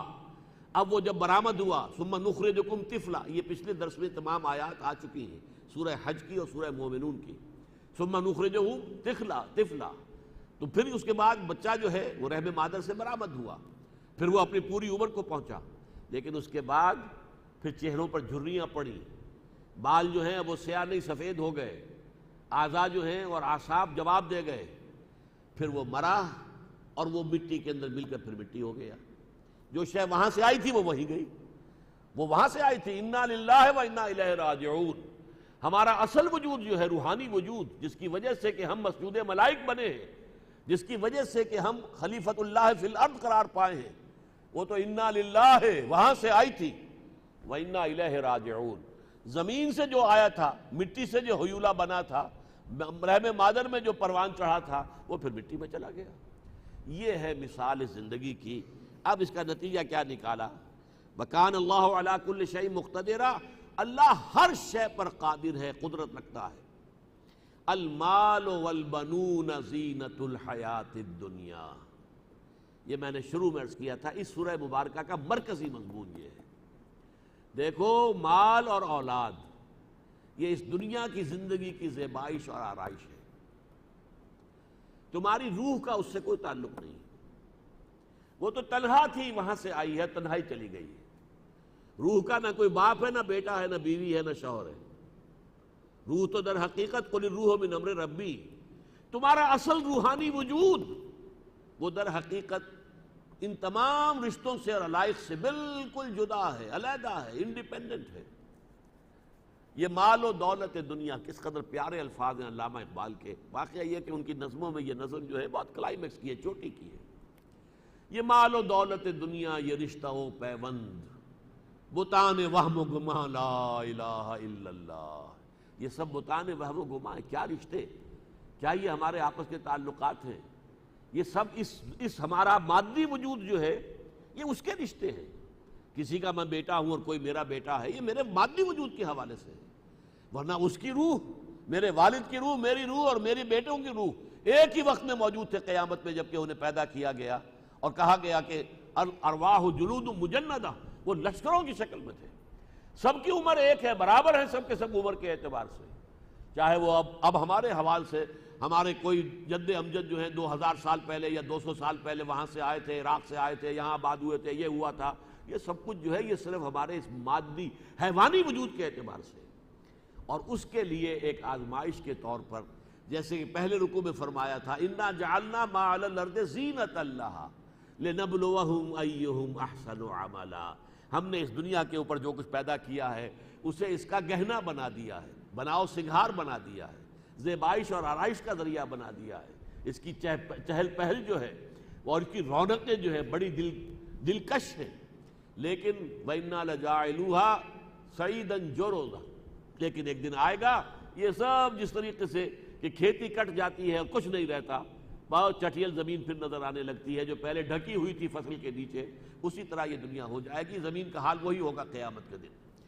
المال والبنون زینۃ الحیات الدنیا، مال اور بیٹے یہ دنیا کی زندگی کی زینت ہے، آرائش ہے۔ والباقیات الصالحات، باقی رہنے والی صرف نیکیاں ہیں۔ قلزم ہستی سے تو ابرا ہے مانند حباب، اس زیاں خانے میں تیرا امتحان ہے زندگی۔ یہ جو زندگی ہے جس میں تمہیں یہ جسم بھی دیا گیا، مال دیا گیا، اولاد دی گئی اور وسائل و ذرائع دیے گئے، یہ ایک امتحان ہے۔ خلق الموت والحیات لیبلوکم ایکم احسن عملا، اگر اس میں کوئی نیکیاں کمائی ہیں، بھلے کام کیے ہیں، خیر جو ہے اس کے لیے کوئی صحیح جہد کی ہے، وہ ابدی ہے۔ باقیات، باقی رہنے والی، باقی تو یہی رہ جائے گا، دولت یہی چھوڑ جاؤ گے، محل یہی چھوڑ جاؤ گے، ساز و سامان، فرنیچر، ہر چیز جو ہے وہ یہی رہ جائے گا، کچھ بھی ساتھ نہیں جائے گا، اولاد یہی رہ جائے گی، بیوی یہی رہ جائے گی، یا بیوی اگر جو پہلے فوت ہو رہی ہے تو شوہر یہی رہ جائے گا، لیکن یہ کہ ساتھ جانے والی شے اگر کوئی ہے، والباقیات الصالحات خیر عند ربک ثوابا وخیر عملا، یہ نیکیاں ہیں، نیک اعمال ہیں کہ جو تمہارے رب کے نزدیک بہتر ہیں، بدلے کے لیے بھی، جزا کے لیے بھی، اور بہتر ہیں امید کے اعتبار سے بھی۔ عمل کہتے ہیں امید، امید اگر کرو تو ان سے کرو۔ امید دولت سے نہ رکھو کہ یہ تمہارے لیے کوئی مستقل شے ہے اور یہ تمہاری وفادار رہے گی، کچھ پتہ نہیں آج تمہارے ہاتھ میں کل کسی اور طرف چلی جائے۔ امیدیں اپنی اولاد سے مت باندھو، کچھ پتہ نہیں کہ یہ اولاد سہارِ روح بن جائے بڑھاپے کے اندر، بجائے تمہارے لیے بڑھاپے کا سہارا بننے کے سینہ تان کر کھڑی ہو تمہارے سامنے اور کہے با جان آپ دقیان اسی باتیں کرتے چھوڑیے، آپ کا زمانہ گزر گیا، اب زمانے بدل گئے۔ اس وقت آپ سوچیں گے اچھا یہ جس میں میں نے اپنے آپ کو انویسٹ کر دیا، ہمہ تن لگا دیا اپنے آپ کو، اور آج اس کی کیفیت یہ ہے۔ لہذا امید صرف ایک سے رکھو، اس کی امیدیں قلیل، اس کے مقاصد جلیل۔ انسان جو ہے دنیا کی کسی بھی شے سے زیادہ امید وابستہ نہ کرے۔ ہاں امید اگر ہو تو اگر کوئی نیکی کمائی ہے، کوئی خیر کیا ہے، کوئی بھلائی جو ہے اگر اس کا ارتکاب ہو گیا ہے، تم نے اس کی جو کمائی کی ہے، تو پھر یہ کہ اس سے امید رکھو۔ خیر ثوابا وخیر عملا ویوم نسیر الجبال۔ اب قیامت کا نقشہ، جس دن کہ ہم ان پہاڑوں کو چلائیں گے، اور دوسری جگہ پر آپ نے دیکھا ہے کہ یہ چلنا کیا ہے، جیسے کہ دھنکی ہوئی روئی ہو یا دھنکی ہوئی اون ہو، ایسے۔ یوم نسیر الجبال وتری الارض بارزۃ، اور تم دیکھو گے زمین کو کہ پڑی ہوئی ہوگی بالکل بغیر کسی شے کے، کوئی شے اسے ڈھانپے ہوئے نہیں ہوگی، بالکل کھلی پڑی ہوگی۔ نہ اسکائی اسکریپرز ہیں، نہ پہاڑ ہے، نہ کوہ ہمالیہ ہے، یہ سب کے سب۔ یہ کہا گیا ہے کہ ایک قاعًا صفصفا، سورہ طٰہٰ میں فرمایا گیا ایک چٹیل میدان ہوگا اس زمین کا۔ اور یہ بھی فرمایا گیا وَإِذَا الْأَرْضُ مُدَّتْ، زمین کو کھینچا جائے گا، گویا کہ یہ گول زمین چپٹی کر دی جائے گی۔ آپ کرمچ کی گیند کو لے کر اگر کھینچ سکتے ہو تو آپ کو معلوم ہے کہ وہ گولائی کے اندر سے جو ہے اس کی موٹائی کم ہونی شروع ہو جائے گی۔ اگر بہت قوت کے ساتھ کھینچے تو وہ چپٹی ہو جائے گی۔ اس زمین کو چپٹا کرنا ہے۔ دکت الارض دکن دکا وجاء ربک والملک صفا صفا، اسے کوٹ کوٹ کر ہموار کر دیا جائے گا، کھینچ کر چپٹا کر دیا جائے گا۔ پھر یہیں پر تمام انسان جمع ہوں گے، پروردگار کا بھی نزول اجلال ہوگا جس کو ہم نہیں جان سکتے کیفیت کیا ہوگی۔ حساب کتاب یہی ہونا ہے، قصہ زمین برسر زمین طے ہوگا۔ پھر جہنم بھی جہاں تک میرا گمان ہے وہ یہ کہ اسی زمین کے اندر سے برآمد ہوگی۔ یہ جو اس کے اندر کی جو حرارت ہے وہ آپ کو معلوم ہے کہ جو آتش فشاں کی شکل میں پھٹ کر باہر آتی ہے، جب زمین کو کھینچا جائے گا یہی برآمد ہو جائے گی، اور یہی یہاں پر نظر آئے گی، اور جہنم یہی ہوگی۔ البتہ جنتیں بلندیوں پر ہوں گی، پھر ان کے لیے آسمان کھولے جائیں گے، اور ہر ایک جو ہے اپنے اپنے مرتبے کی جنت کے اندر جو ہے لے جایا جائے گا۔ لیکن یہاں ابھی قیامت کا نقشہ صرف ہے وَيَوْمَ نُسَيِّرُ الْجِبَالَ وَتَرَى الْأَرْضَ بَارِزَةً وَحَشَرْنَاهُمْ فَلَمْ نُغَادِرْ مِنْهُمْ أَحَدًا، پھر ہم ان سب کو جمع کریں گے، کسی ایک کو بھی نہیں چھوڑیں گے، سب کے سب، پوری انسانیت، آدم سے لے کر آخری ابن آدم جو دنیا میں پیدا ہوگا، وہ سب کے سب ایک وقت کھڑے ہوں گے۔ اب اس کے بعد جو آیت آئی ہے وہ بڑی اہم ہے، وَعُرِضُوا عَلَىٰ رَبِّكَ صَفًّا، اب وہ پیش کیے جائیں گے اپنے رب، آپ کے رب کے سامنے ہے محمد صلی اللہ علیہ وسلم، صفیں باندھے ہوئے کھڑی ہوگی پوری نو انسانیت۔ کتنے ارب ہوں گے، کتنے کھرب ہوں گے، واللہ عالم۔ اللہ تعالیٰ فرمائے گا لَقَدْ جِئْتُمُونَا كَمَا خَلَقْنَاكُمْ أَوَّلَ مَرَّةٍ، آ گئے ہو نا ہمارے پاس جیسے کہ ہم نے تمہیں پیدا کیا تھا پہلی بار۔ یہ ہے اصل جہاں پر کہ اب مائکروسکوپ لگا کر بیٹھ جائیے، مراد کیا ہے؟ تخلیق اولا مرہ کون سی تھی؟ اور یہ جو حاضری ہوگی قیامت کے دن اس سے کیا مشابہت ہے اس تخلیق اولا مرہ؟ تو تخلیق انسانی دو مراحل میں ہے۔ ارواح کی تخلیق ہوئی تھی، تمام ارواح بیک وقت، سب سے پہلے روح محمدی صلی اللہ علیہ وسلم، اور پھر تمام انسانوں کی ارواح، وہ جلود مجندہ، اس وقت تمام ارواح موجود تھیں بیک وقت اللہ کے حضور۔ جب اللہ نے پوچھا ہے الست بربکم قالوا بلا، کیا میں ہی تمہارا مالک، آقا، رب اور پروردگار نہیں ہوں؟ کیوں نہیں؟ انہوں نے کہا کیوں نہیں، ہم مانتے ہیں، شہیدنا، ہم گواہ ہیں کہ آپ ہمارے رب ہیں۔ یہ عہد الست، یہ قول و قرار لے کر پھر ان ارواح کو کولڈ سٹوریج میں رکھ دیا گیا، اور جیسے جیسے اب زمینی تخلیق ہوئی، جیسے جیسے حیولہ تیار ہوا 4 مہینے کا رحم مادر میں، ایک روح لا کر اس کی روح جو ہے اس کے ساتھ شامل کر دی گئی۔ یہ ہے حیات دنیاوی، یہ تخلیق ہے دوسری مرتبہ۔ یہ ہے اس حیوانی اور اس مادی دنیا میں تخلیق۔ اس مادی دنیا میں تخلیق جو ہے وہ وقت کے ساتھ بیک وقت نہیں ہے۔ آدم کی تخلیق ہزاروں برس پہلے ہوئی تھی، میری تخلیق اب سے کچھ 70 برس پہلے، رحم مادر میں اس کو بھی شامل کر لوں تو 70 برس بنتے ہیں۔ میری تخلیق اب ہوئی ہے، میرے بیٹوں کی تخلیق آج سے کوئی 40 برس پہلے، کوئی کسی کا 50 برس پہلے ہوئی ہے۔ یہی ہے، یہ تو گویا کہ زمانے کے ساتھ ہے۔ بیک وقت تو 10 نسلیں ایک جگہ کھڑی آپ کو نظر نہیں آئیں گی، زیادہ 3 نسلیں دیکھ لیں گے آپ، 4 دیکھ لیں گے، پردادا، دادا، بیٹا، پوتا، اگر 4 نسلیں نظر آ جائے بیک وقت تو یہ بھی بہت بڑی بات ہے، ورنہ تو زمانی طور پر ان کے درمیان جو ہے وقفہ ہوگا۔ لیکن 2 چیزیں، 2 مواقع ایسے ہیں کہ اس وقت بھی تمام ارواح اللہ کے سامنے موجود تھیں، تمام کی تمام، اور قیامت میں بھی تمام انسان اللہ کے سامنے موجود ہوں۔ فرق صرف یہ ہے کہ وہاں ان کو ساتھ جسم بالکل نہیں تھا، ارواح ہی ارواح تھی، اور اب جو قیامت میں ہمیں پیدا کیا جائے گا اور پھر ہم سب کے سب جمع ہوں گے تو ہمیں ایک جسم بھی دیا جائے گا۔ وہ جسم بعین ہی یہی نہیں ہوگا جس کے ساتھ کہ آج ہم یہاں جی رہے ہیں، جسم ہوگا اس جیسا ہوگا، لیکن اس کے خواص مختلف ہوں گے۔ اس کی کھال ایسی ہوگی کہ جیسے ہی آگ جلا دے گی فوراً ٹھیک ہو جائے گی، تاکہ جلن مسلسل رہے، ایسا نہ ہو کہ کھال مردہ ہو جائے تو پھر اس کے اندر جو ہے وہ جلن کی حس جو ہے وہ ختم ہو جائے۔ اور وہاں تو وہ جسم ہوگا کہ ہمارے ہاتھ ہمارے خلاف گواہیاں دیں گے، ہمارے پاؤں ہمارے خلاف گواہیاں دیں گے۔ اس اعتبار سے جسم کے ساتھ ہوں گے قیامت کے دن، اور بغیر جسم کے تھے اس ازل میں۔ لیکن ایک اعتبار سے مشترک نقطہ یہ ہے، اس وقت بھی تمام انسانوں کی ارواح موجود تھیں، اور قیامت میں بھی تمام انسان اللہ کے سامنے کھڑے ہوں گے۔ وَعُرِضُوا عَلَىٰ رَبِّكَ صَفًّا لَقَدْ جِئْتُمُونَا كَمَا خَلَقْنَاكُمْ أَوَّلَ مَرَّةٍ بَلْ زَعَمْتُمْ أَن لَّن نَّجْعَلَ لَكُم مَّوْعِدًا۔ لیکن تمہیں دنیا کی زندگی کے دوران یہ گمان اور یہ گمراہی لاحق ہو گئی تھی کہ یہ تمہارے لیے کوئی وقت معین نہیں ہوگا کہ تمہیں اپنے رب کے سامنے پیش ہونا پڑے۔ بھول گئے تھے تم اپنے اس قول کو بھی بھول گئے تھے، الستو بربکم قالوا بلی۔ تمہارے ذہن سے اس کا تصور بھی نکل گیا تھا کہ ایک دن اپنے رب کی طرف پھر حاضر ہونا ہے۔ ووضع الکتاب، اور پھر کتاب نامہ لا کر رکھ دیا جائے گا، حساب کتاب والا کتاب وضع رکھ دی جائے گی۔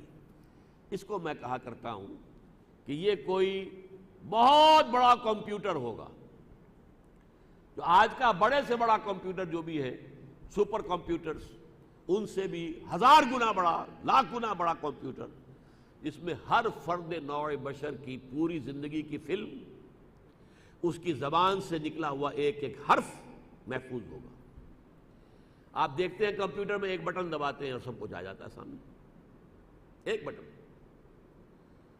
آج جو واقعہ یہ ہے کہ جو ایجادات انسانوں نے کر لی ہیں، اس سے یہ بعث بعد الموت، حساب کتاب، یہ تمام باتیں جو ہیں بہت آسان ہو گیا ان پر ایمان لانا، ورنہ کیسے زندہ ہو جائیں گے۔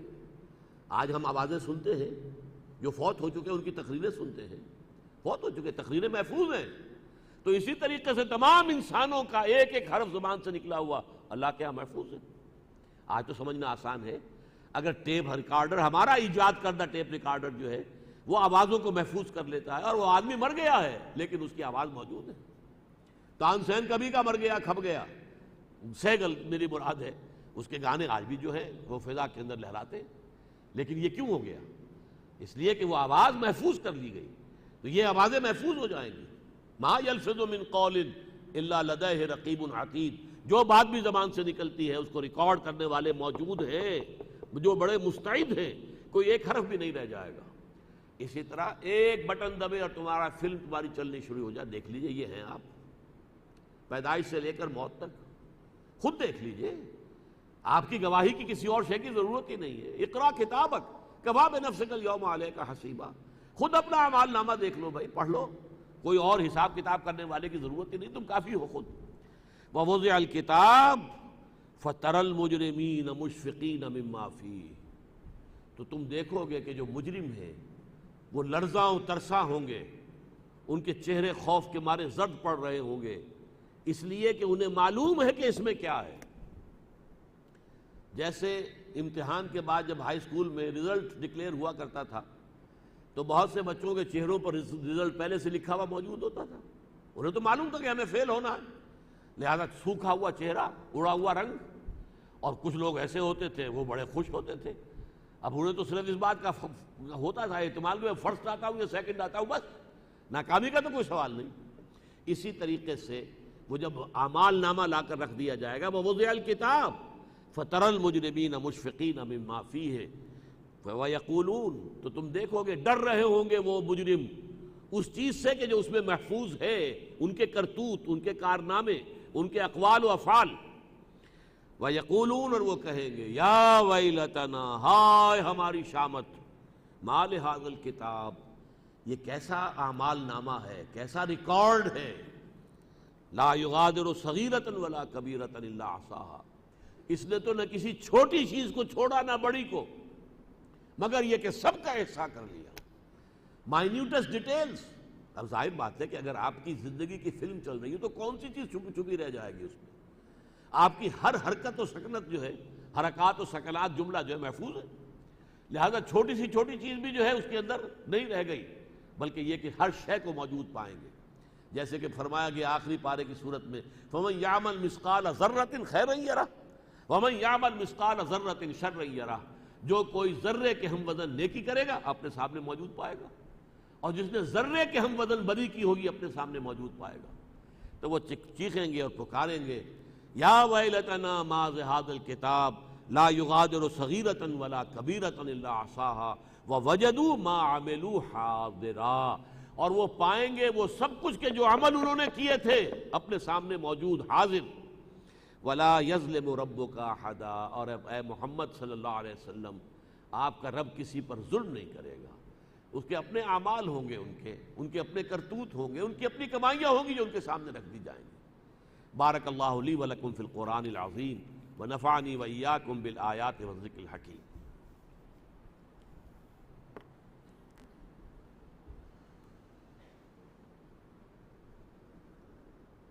یہ ایسی جگہ رکھا ہوا تھا کہ تقریر کے دوران تو میں پانی پی نہیں سکتا.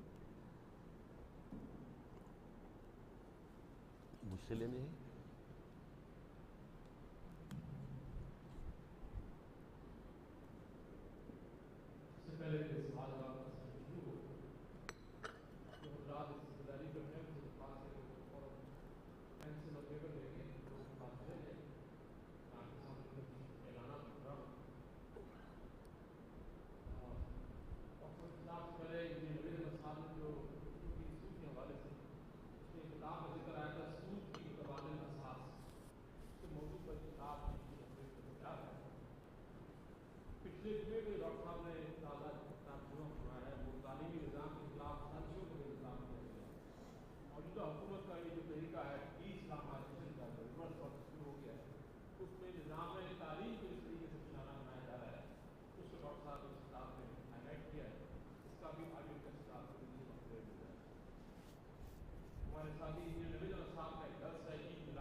حدیث کی اصطلاح نہیں ہے. عربی میں بھی یہ کس سے بنا ہے؟ صفا سے کہتے ہیں تو نہیں بنتا، صوف سے البتہ بنتا ہے. لیکن اس کا جو موضوع ہے وہ اپنی جگہ پر بالکل درست ہے. عنوان کے بارے میں رائے ہو سکتی ہے اختلافی. اس کا موضوع وہی ہے کہ جو دین کی اصطلاح ہے احسان، تزکیہ نفس، باطنی طور پر انسان کی تطہیر ہو، پاک کیا جائے، انسان اپنے اندر سے پاک ہو جائے، اس کے ارادے خالص اللہ تعالیٰ کی رضا جوئی کے تابع ہو جائیں، کوئی اور اس کے اندر مقصد اور کوئی اور جو ہے کوئی موٹیوز نہ رہے حیوانی. تو یہ چیزیں جو ہیں یہ مطلوب ہیں، پسندیدہ ہیں. البتہ حضور صلی اللہ علیہ وسلم اور صحابہ کرام کے زمانے میں یہ در حقیقت کسی اضافی مجاہدے سے نہیں بلکہ جہاد فی سبیل اللہ ہی کے ذریعے سے یہ ساری کیفیات حاصل ہو جاتی تھی. جہاد میں تکلیف بھی اٹھانی پڑتی تھی، قربانیاں دینی پڑتی تھیں، راتوں کو جاگنا پڑتا تھا، مشقتیں جھیلنی پڑتی تھیں، تو اس سے نفس کشی جو ہے وہ خود بخود ہوتی تھی کہ اس کے بعد جب جہاد کا سلسلہ جو ہے بعض حالات بعض مواقع کی وجہ سے جبکہ ملوکیت کا جو رواج ہو گیا اسلامی ممالک میں، تو وہ جہاد کی صورت ختم ہو گئی، تو پھر مجاہدے کی اور شکلیں پیدا کی گئی ہیں جو ہمارے صوفیاء نے پیدا کی ہیں۔ اس میں یہ کہ مقصد تو ہے وہی ان کا کہ تزکیہ نفس ہو جائے، لیکن یہ طریقے مسنون نہیں ہیں۔ ہمیں تزکیہ نفس کے لیے جو مسنون طریقے ہیں جو حضور صلی اللہ علیہ وسلم سے معصور ہیں انہی کو اختیار کرنا چاہیے، اور جہاد فی سبیل اللہ کے ذریعے ہی سے مجاہدہ نفس کرنا چاہیے۔ البتہ تصوف کا جو اصل موضوع ہے، ہدف ہے، وہ درست ہے، غلط نہیں۔ محمد عرفان صاحب،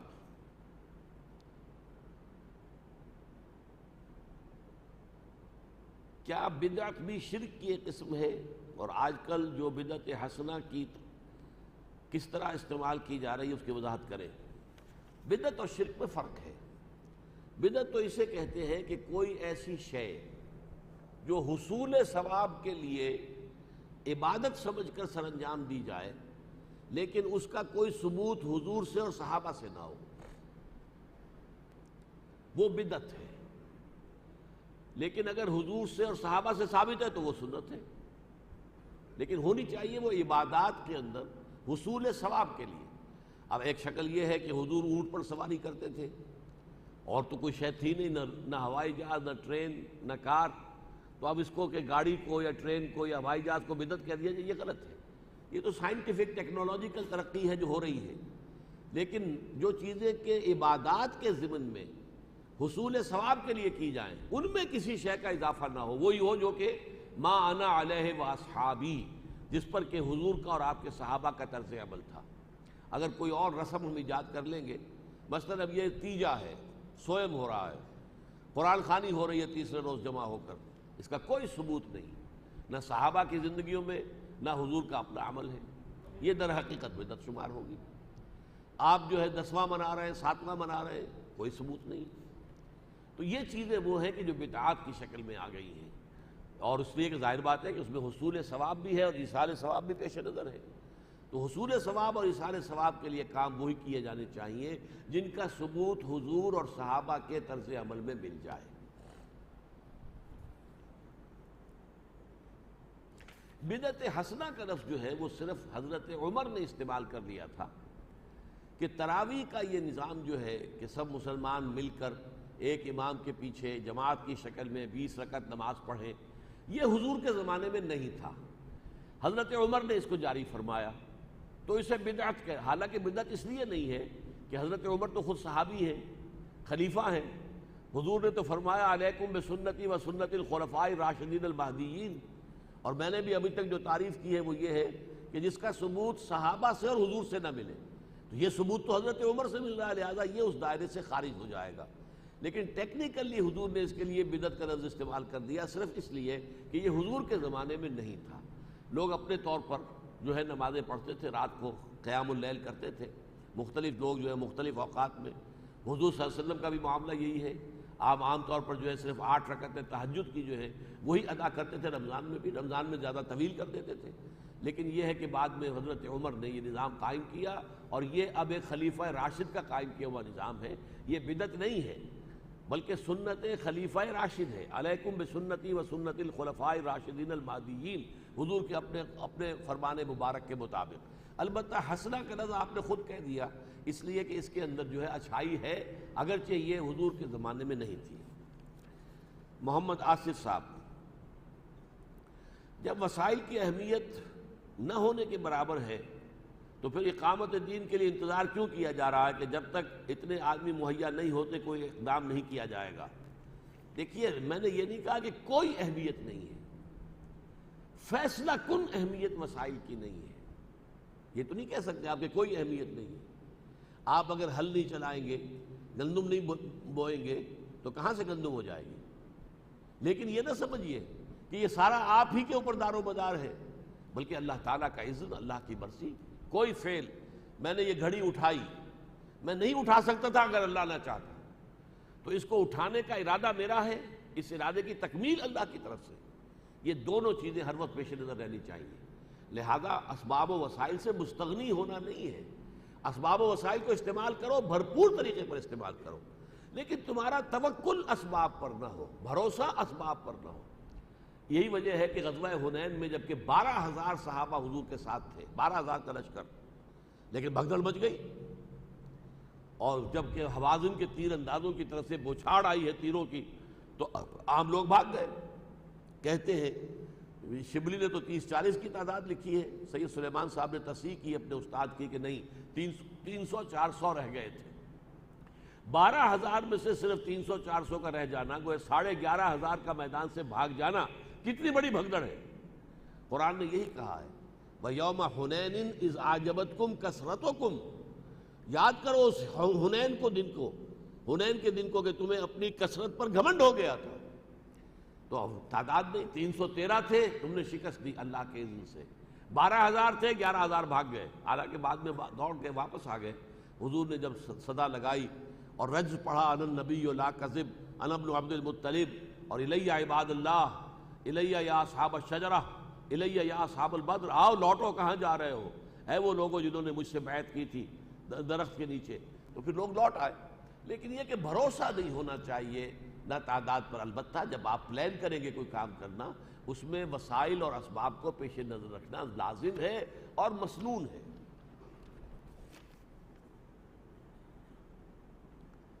جن اعمال سے انسان نے توبہ کر لی ہے، کیا وہ بھی اعمال نامے میں موجود ہوں گے؟ بس اس کے بارے میں میں یقین کے ساتھ کچھ نہیں کہہ سکتا، اس لیے کہ اقرا کتابک جو ہے ہو سکتا ہے کہ وہ ہمیں علیحدگی کے اندر دکھا دیا جائے. اللہ تعالیٰ جو ہے وہ بعض لوگوں کا صرف سرسری سا ہی معاملہ کرے گا. تو اس کے مختلف احوال اور کیفیات آتی ہیں. یہ ساری تفاصیل تو در حقیقت وہیں جا کر معلوم ہوگی.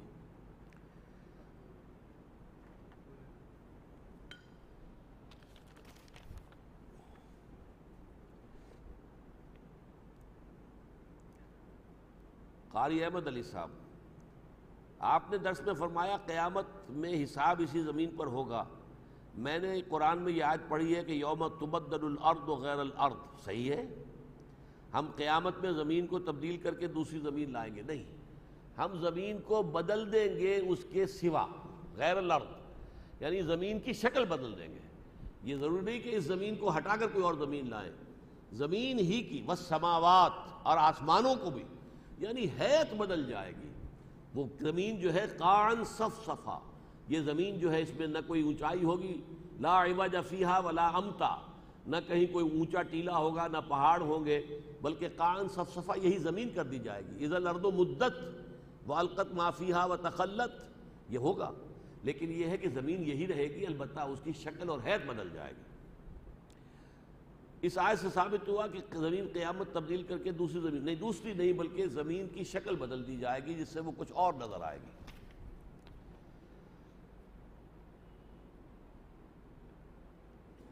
رضوان احمد صاحب، آپ نے فرمایا کہ ارواح کی پیدائش کے وقت سب سے پہلے روح محمد پیدا کی گئی. اس کا کوئی حوالہ تو بہت مشہور حوالہ ہے، اگرچہ محدثین اس حدیث کی سند کو قبول نہیں کرتے، لیکن اکثر لوگوں نے، مفسرین نے بھی اس حدیث کو قبول کیا ہے اور کوٹ کیا ہے.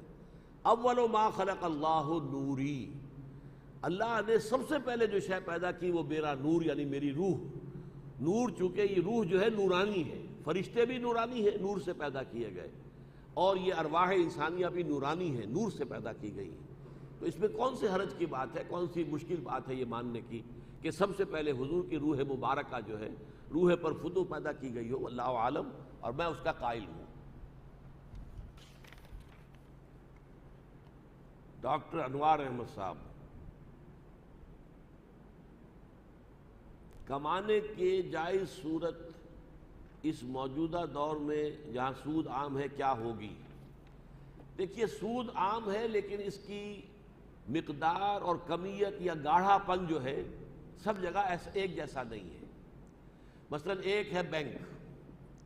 بینک تو در حقیقت قائم ہی سود پر ہے. کم شرح سود پر ڈپازٹ لی جائے اور زیادہ شرح سود پر ایڈوانس کیا جائے، قرضہ دیا جائے، تو درمیان میں بچت اس کی ہے، یہی اس کی پروپوزیشن ہے۔ یہ دوسری بات ہے کہ وہ انویسٹمنٹ بھی کرتا ہے، کاروبار بھی کرتا ہے، لیکن وہ اضافی چیزیں ہیں۔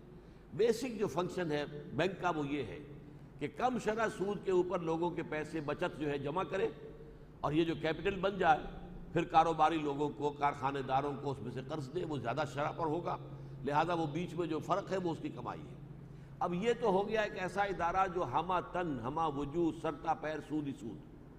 ایک یہ ہے کہ آپ کسی ایک فیکٹری میں کام کر رہے ہیں، اس فیکٹری میں فرض کیجئے کہ آپ سپننگ ماسٹر ہیں، یا فرض کیجئے مزدور کی حیثیت سے کھڑے ہیں کسی مشین پر، لیکن اس فیکٹری کے اندر روپیہ سود پر لے کر بھی لگایا گیا ہے۔ یہاں جو ہے آپ کا معاملہ کیا ہوگا؟ یہ بہت ثانوی درجے کی بات ہو گئی۔ یہ در حقیقت یہ فیکٹری جو ہے یہ کپڑا بنانے کی فیکٹری ہے، اس کا اصل پروپوزیشن جو ہے وہ کپڑا بنانا ہے، وہ سود کے اوپر اصل پروپوزیشن نہیں ہے، لیکن سیکنڈریلی اس کے اندر سود انوالو ہو گیا، اس حوالے سے وہ اس سے کم تر گاڑھی شکل ہو گئی۔ لہذا بینک کی اگر ملازمتیں چھوڑی جائے اور ایسی کوئی ملازمت کر لی جائے، اس سے بھی آگے آ جائیں، کوئی ایسا مل جائے معاملہ چاہے جہاں پر کہ سودی رقم بھی کوئی انویسٹڈ نہ ہو کسی کاروبار میں، اسی میں آپ شریک ہو جائیں یا اسی میں ملازمت کریں، اور اچھا ہو جائے گا۔ لیکن آپ کتنا ہی پیچھے ہٹ جائیں، کچھ نہ کچھ غبار سود کا آپ کے اندر ضرور جائے گا۔ یہ حضور کی حدیث ہے کہ لوگوں پر ایک زمانہ ایسا آ جائے گا کہ چاہے وہ براہ راست سود کا معاملہ نہ کرے، لیکن سود کا غبار یا سود کا دخان، سود کی بھاپ یا دھواں اور سود کا غبار جو ہے گردہ، وہ ان کے اندر لازم بن جائے گا۔ وہ میری اور آپ کی یہ حالت ہے کہ ہم گندم کا ایک دانہ بھی کھاتے ہیں تو اس میں بھی سود ہے، اس لیے کہ جو بھی پیداوار ہوتی ہے اس میں فرٹیلائزرز آتے ہیں تو وہ سودی قرضوں پر ہے، کئی ٹریکٹر لیا گیا تو سودی قرضے پر ہے، اور جو بھی ہے معاملہ سارے سودی ہیں، بیج لیے گئے تو سودی قرضے پہ لیے گئے ہیں۔ تو سود جو ہے وہ گندم کے ہر دانے میں پیوست ہے، لیکن اس سود سے نہ میں بچ سکتا ہوں نہ آپ بچ سکتے ہیں۔ یہ جو میرے اندر اور آپ کے اندر پولیوشن جا رہی ہے، گندگی جا رہی ہے سود کی، اس کا پھر کفارہ یہ ہے کہ جو توانائی بھی مجھے حاصل ہوئی ہے اس گندم کے کھانے سے، میں اس کا اکثر و بیشتر حصہ صرف کر دوں اللہ کے دین کو قائم کرنے کی جد و جہد میں، تاکہ ایک معاشرہ ایسا قائم ہو جائے کہ جس میں سود سرے سے موجود نہ ہو۔ اس کے لیے جد و جہد کریں گے تو ہماری یہ کوتاہی جو ہے اس کا ازالہ ہو جائے گا۔ محمد شاہد صاحب، سورہ کہف کے مضامین کے اعتبار سے انسانی نفسیات اور اس کی پستی کو واضح کیا گیا ہے۔ مال اور اولاد کے حوالے سے اس ضمن میں میرا سوال یہ ہے کہ فطرت اور جبلت میں کیا فرق ہے؟ بڑا پیارا سوال ہے یہ۔ دیکھیے، عام طور پر ہم لفظ فطرت ہی استعمال کرتے ہیں، جبلت تو بہت شاذ استعمال ہوتا ہے، لیکن یہ بالکل صحیح استعمال کیا گیا یہاں پر۔ جبلت ہماری جو ہے وہ اینیمل انسٹنکٹس کا نام ہے، فطرت ہمارے روحانی وجود کے تقاضے ہیں۔ فطرت ہماری بہت اونچی ہے، فطرت اللہ التی فطر الناس علیہا، یہ فطرت جو ہے اسے تو اللہ اپنی طرح منسوب کر رہا ہے، جیسے روح انسانی کو اپنی جانب منسوب کرتا ہے۔ یسألونک عن الروح قل الروح من امر ربی، یہ تمہارے رب کا امر ہے۔ تو روح جو ہے اس کے جو تقاضے ہمارے اندر ہیں وہ فطرت ہے، فطرت کے تقاضے ہیں، اور ہمارا جو حیوانی وجود ہے اس کے جو تقاضے ہیں وہ جبلت ہے۔ جبلت وہ ہے جس کو کہ فرائڈ کہتا ہے ایڈ یا لیبیڈو، ہمارے اینیمل انسٹنکٹس جو ہے وہ جبلت ہے، اور فطرت ہے روحانی تقاضے۔ سوال کا جواب ابھی ممکن نہیں تو برائے مہربانی سوال کے جواب پوسٹ کے ذریعے دے دیا جائے۔ نہیں، میں نے تو آپ کے سامنے عرض کر دیا ہے۔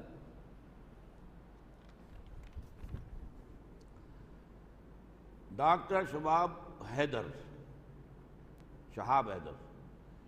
کیا یہ بات صحیح ہے کہ کوئی بھی شخص اللہ کی رحمت کے سوا جنت میں داخل نہیں ہو سکتا چاہے کتنے بھی اعمال صالح اس نے کیے ہوں؟ تو ایسی حالت میں اعمال صالح کی حیثیت کیا رہ جاتی ہے؟ دیکھیے، دونوں چیزیں اپنی جگہ صحیح ہیں۔ صرف اپنے اعمال کی بنیاد پر جنت میں ہم نہیں جا سکیں گے جب تک کہ رحمت خداوندی دستگیری نہ کرے۔ یہ اس درجے درست ہے کہ جب حضور نے یہ بات فرمائی تو کسی صحابی نے حضور سے پوچھ لیا کہ حضور کیا آپ بھی؟ تو آپ نے فرمایا ہاں میں بھی، الا ان یتغمدنی ربی برحمتہ، جب تک میرا رب اپنی رحمت سے مجھے ڈھانپ نہیں لے گا میں بھی جنت میں داخل نہیں ہو سکوں گا۔ تو یہ اپنی جگہ حقیقت ہے، اس کا یہ مطلب نہیں اعمال صالحہ کی کوئی حیثیت ہی نہیں۔ رحمت خداوندی انہی پر ہوتی ہے کہ جنہوں نے اپنی ساری محنت اور جد و جہد صرف کر دی ہو اللہ کے لیے، ورنہ ہر ایک کے لیے تو رحمت خداوندی نہیں ہے. You have to earn it. Even this mercy, divine mercy of Allah subhanahu wa ta'ala has to be earned. لیکن آپ جتنی محنت کریں گے کہیں نہ کوئی خامی، کوئی کمی رہ جائے گی، کوئی کوتاہی رہ جائے گی. ان کوتاہیوں کو کنڈون کرے گی رحمت خداوندی، ڈیوائن مرسی، تب آپ جنت میں داخل ہوں. محمد سلیمان مرزا، قرآنی مفہوم کے مطابق زمین کی وارث ہمارے نیک اور صالح بندے ہوں گے، لیکن آج اگر بنظر غور جائزہ لیا جائے تو اسلامی ممالک کی جگہ کے حکمران اس پر پوری طرح سے کاربند نظر نہیں آتے. اسلامی ممالک کے حکمرانوں کے علاوہ پوری دنیا کے اندر بھی جو وراثت اس وقت زمین کی ہے وہ تو کافروں کے ہاتھ میں ہے. یرثھا سے مراد ہے بالآخر وارث ہوں گے. یہ در حقیقت اس کا ایک تو مفہوم یہ ہے کہ جب اصل دنیا بنے گی دوسری، اور دنیا اور عالم آخرہ کی زمین جو ہوگی اس کے وارث صرف جو ہوں گے وہ جنتی ہوں گے، اہل ایمان ہوں گے، صالح لوگ ہوں گے. اور ایک مفہوم یہ بھی ہے کہ اس زمین میں سے آخری دور ایسا آئے گا اس زمین پر کہ پوری دنیا میں اللہ کے دین کا غلبہ ہو جائے گا اور یہاں سے کفر اور شرک کا خاتمہ ہو جائے گا. یہ بھی وقت آئے گا، اس کی خبریں دی ہیں محمد الرسول اللہ صلی اللہ علیہ وسلم نے کہ لا یبقى علی ظہر الارض بیت وبر ولا وبر الا ادخلہ اللہ کلمۃ الاسلام. اس زمین پر کوئی اینٹ گارے کا بنا ہوا گھر رہے گا اور نہ حیوانات کے بالوں کے بنے ہوئے کمبنوں کا کوئی خیمہ رہے گا جس میں اللہ کلمہ اسلام کو داخل نہ کر دے. تو پوری زمین کے وارث اہل ایمان ہو جائیں گے، اس زمین کے بھی، قیامت سے قبل.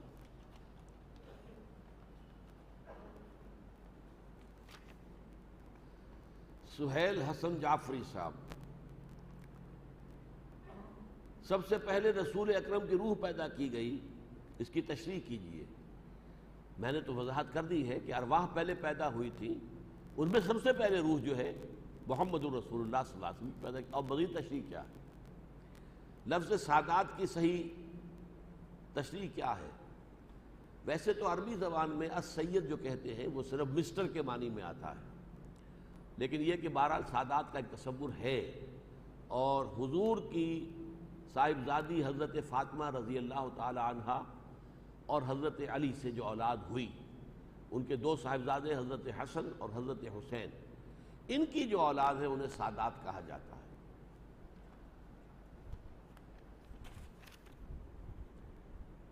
اب یہ آ گئے سید عبد القدیر علی صاحب آ گئے، دیکھیں سید صاحب آ گئے. درس میں جہنم کے بارے میں یہ آپ نے بتایا کہ اس دنیا کو جہنم بنایا جائے گا، اس کی مزید وضاحت کی ضرورت نہیں. دیکھیے یہ جو آخرت اور عالم برزخ اور یوم قیامت کے واقعات ہیں، ان کی زیادہ گہرائیوں میں ہم نہیں جا سکتے. ایک گمان میں نے کہا کہ جہنم جو ہے وہ جیء یومئذ بجہنم، لے آئی جائے گی جہنم. کہاں لے آئی جائے گی؟ اذا دکت الارض دکا دکا وجاء ربک والملک صفا صفا وجیء یومئذ بجہنم یومئذ یتذکر الانسان وانى له الذکریٰ. زمین کو کوٹ کوٹ کر چپٹا کر دیا جائے گا. دوسری جگہ کہا اذا الارض مدت، زمین کو کھینچ دیا جائے گا. پھر اسی زمین پر نزول اللہ تعالیٰ فرمائیں گے، کیفیت ہم نہیں جان سکتے. فرشتے آئیں گے، تمام انسان بھی کھڑے ہوں گے. لقد جئتمونا کما خلقناکم اول مرہ. یہ سارے معاملات جو ہیں یہ تو ہے یقینی باتیں، قرآن میں ہے، حدیث میں ہے. باقی یہ کہ جہنم یہی ہوگی یا نہیں ہوگی، یہ میرے ایک گمان کے درجے میں ہے کہ در حقیقت اس کی جہنم جو ہے اسی میں سے برآمد ہو جائے گی، واللہ عالم. لیکن اس کی مزید کسی شرح میں اور تفصیل میں جانے کا کوئی فائدہ نہیں. بلکہ آپ یہ بھی کہہ سکتے ہیں کہ آپ بھی یہ نہ ہی کہتے تو اچھا تھا، میں بھی اگر یہ بات نہ کہتا تو اچھا تھا. خبیب صدیقی، روز قیامت اللہ تعالیٰ جو جسم عطا فرمائے گا، کیا اس جسم میں یقیناً یہی روح ہوگی؟ اس میں روح اور اس کے ساتھ ہمارا نفس، جان، جو ہمارے حیوانی جو وجود ہے اس کے اندر اصل اس کی شے جان ہے. اب حیوانات کے اندر جان تو ہے، گدھے میں، گھوڑے میں، بلی میں کیا ہے؟ جان تو ہے، روح نہیں ہے. ہمارے اندر دو چیزیں ہیں، روح بھی ہے اور جان بھی ہے. روح اور جان یہ دونوں قبض کر لی جائیں گی، اور پھر جو نیا جسم دیا جائے گا اس کے اندر ان کو ودیعت کر دیا جائے گا۔ یہ ہے وہ بات کہ جو قرآن مجید کے مطالعے سے سمجھ میں آتی ہے، واللہ عالم۔ اگر نہیں ہوگی تو وضاحت فرمائے، نہیں میں نے کہا ہوگی، یہ روح اس کے اندر شامل ہوگی۔ وسیم احمد صاحب، آپ نے عرض کیا کہ بینک میں جو بھی افراد اس وقت سروس کر رہے ہیں وہ ٹھیک نہیں بلکہ حرام ہے۔ میں ایک اسٹوڈنٹ ہوں، میں اکاؤنٹس میں تعلیم حاصل کرتا ہوں، کیا آپ کی بات کے حوالے سے میں اکاؤنٹس پڑھنا چھوڑ دوں کیونکہ اس تعلیم کا آخر یہی بینکنگ ہی ہے؟ اس صورتحال میں مجھے اور میرے ساتھی اسٹوڈنٹس کو کیا کرنا چاہیے؟ دیکھیے، یہ آپ کی اپنی ایک حس جو ہے، اگر احساس آپ کے اندر اتنا ہو گیا ہے تو آپ کوئی اور پروفیشن جو ہے وہ چوز کر سکتے ہیں۔ ویسے تو یہ کہ اکاؤنٹ لازماً نہیں ہے، آپ کسی ملک کے اندر اکاؤنٹنٹ بھی لگ سکتے ہیں کسی فرم میں، لیکن اس میں بھی یہ قباحت رہے گی کہ آپ سودی لین دین کی انٹریز جو ہیں وہ لکھیں گے یا پاس کریں گے۔ ظاہر بات ہے کہ تمام جتنی بھی فرمز ہیں ان کے اندر سود کا پیسہ انویسٹ ہوتا ہے، تو بہتر یہی ہے کہ آپ اس پروفیشن کو چھوڑ دیں، کوئی اور پروفیشن اختیار کریں۔ تم نہیں اور صحیح، اور نہیں اور صحیح، اللہ تعالیٰ جو ہے وہ رزق دے دے گا۔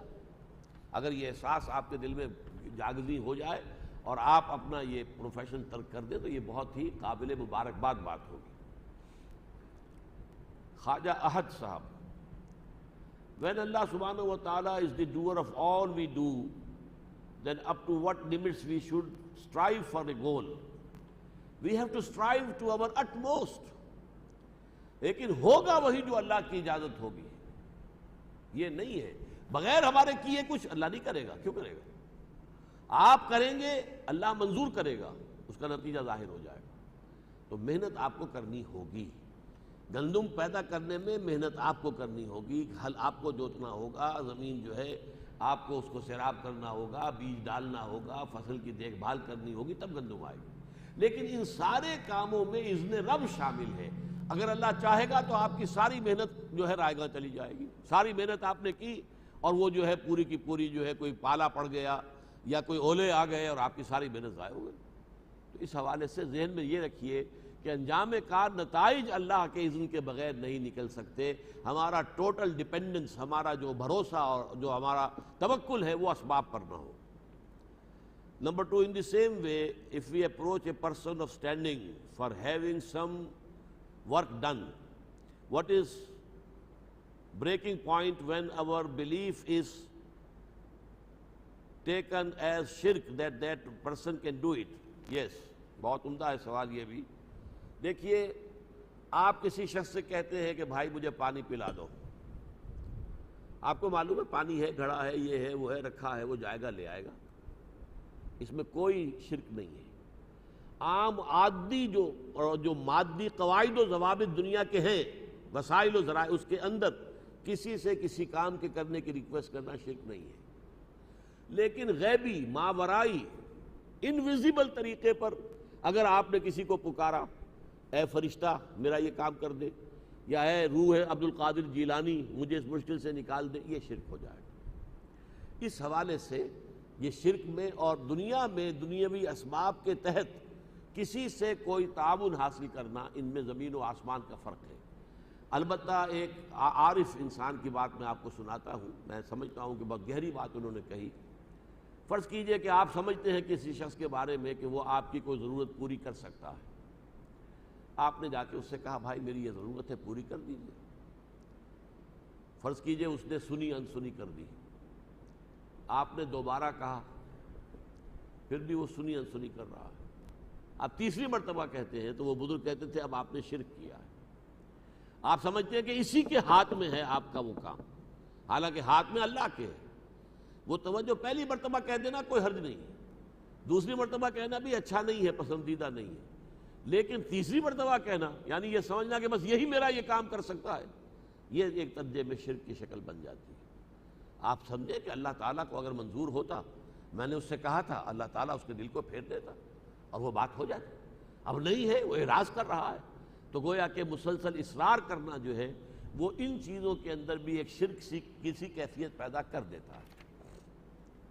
حسن قاسم، ریفرنس سورہ کہف آیا 48، ہمارے خیال سے پیدائش اول وہ ہے کہ جو اس وقت ہماری ہے، اور دوم جب ہم اللہ کے حضور حاضر ہوں گے، جبکہ آپ کے مطابق پہلی پیدائش روح کی ہے اور دوسری پیدائش انسان کی ہے. Kindly explain.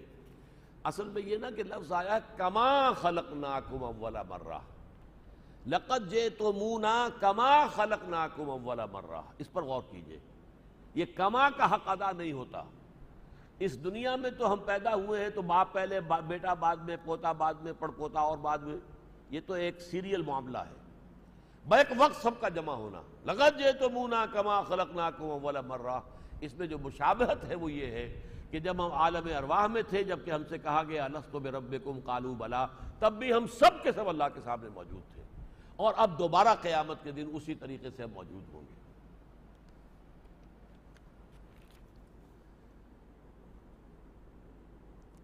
محمد وسیم صاحب، میرا سوال یہ ہے کہ مدد صرف اللہ تعالیٰ سے مانگنی چاہیے؟ اگر ہم جیسا کہ سنتے اور کہتے ہیں یا علی مدد، کیا یہ بھی شرک میں داخل ہے؟ یقیناً یہ شرک ہے، کسی کو بھی پکارنا.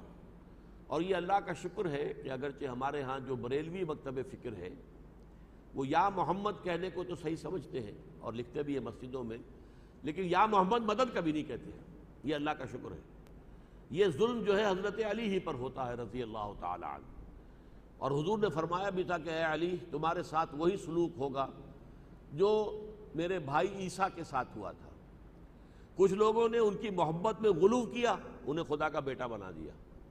یہودیوں نے ان کی عداوت میں انتہا کی اور کہا کہ وہ تو جو ہے ولد الزنا ہے، اور یہ ہے اور وہ ہے، اور کافر ہے اور مرتد ہے، اور سولی پر چڑھائے جانے کے قابل ہے. اس طرح حضرت علی کو کچھ لوگوں نے خدا بنا دیا. ہر چند خدا کی ذات نہیں ہے علی کی ذات، لیکن نہیں ہے ذات خدا سے جدا علی. اب یہ ایسے ایسے شاعرانہ خیالات جو ہیں، اور مشغول حق ہوں بندگی بو تراب میں، یہ غالب صاحب کہہ رہے ہیں. میں بو تراب جو ہے حضرت علی، جو حضور نے خطاب دیا تھا قم یا ابا تراب، تو وہ میں ان کی بندگی کرتا ہوں، اللہ کی نہیں، ان کی بندگی کرتا ہوں، اور ان کی بندگی کرنے میں اصل میں اللہ کی بندگی کر رہا ہوں. تو یہ در حقیقت مشرکانہ چیزیں ہیں جن سے اپنے آپ کو بچانا چاہیے. اچھا جناب، بہت شکریہ، سوالات پورے ہو گئے. الحمدللہ الذی ہدانا لہذا وما کنا لنہتدی لولا ان ہدانا اللہ.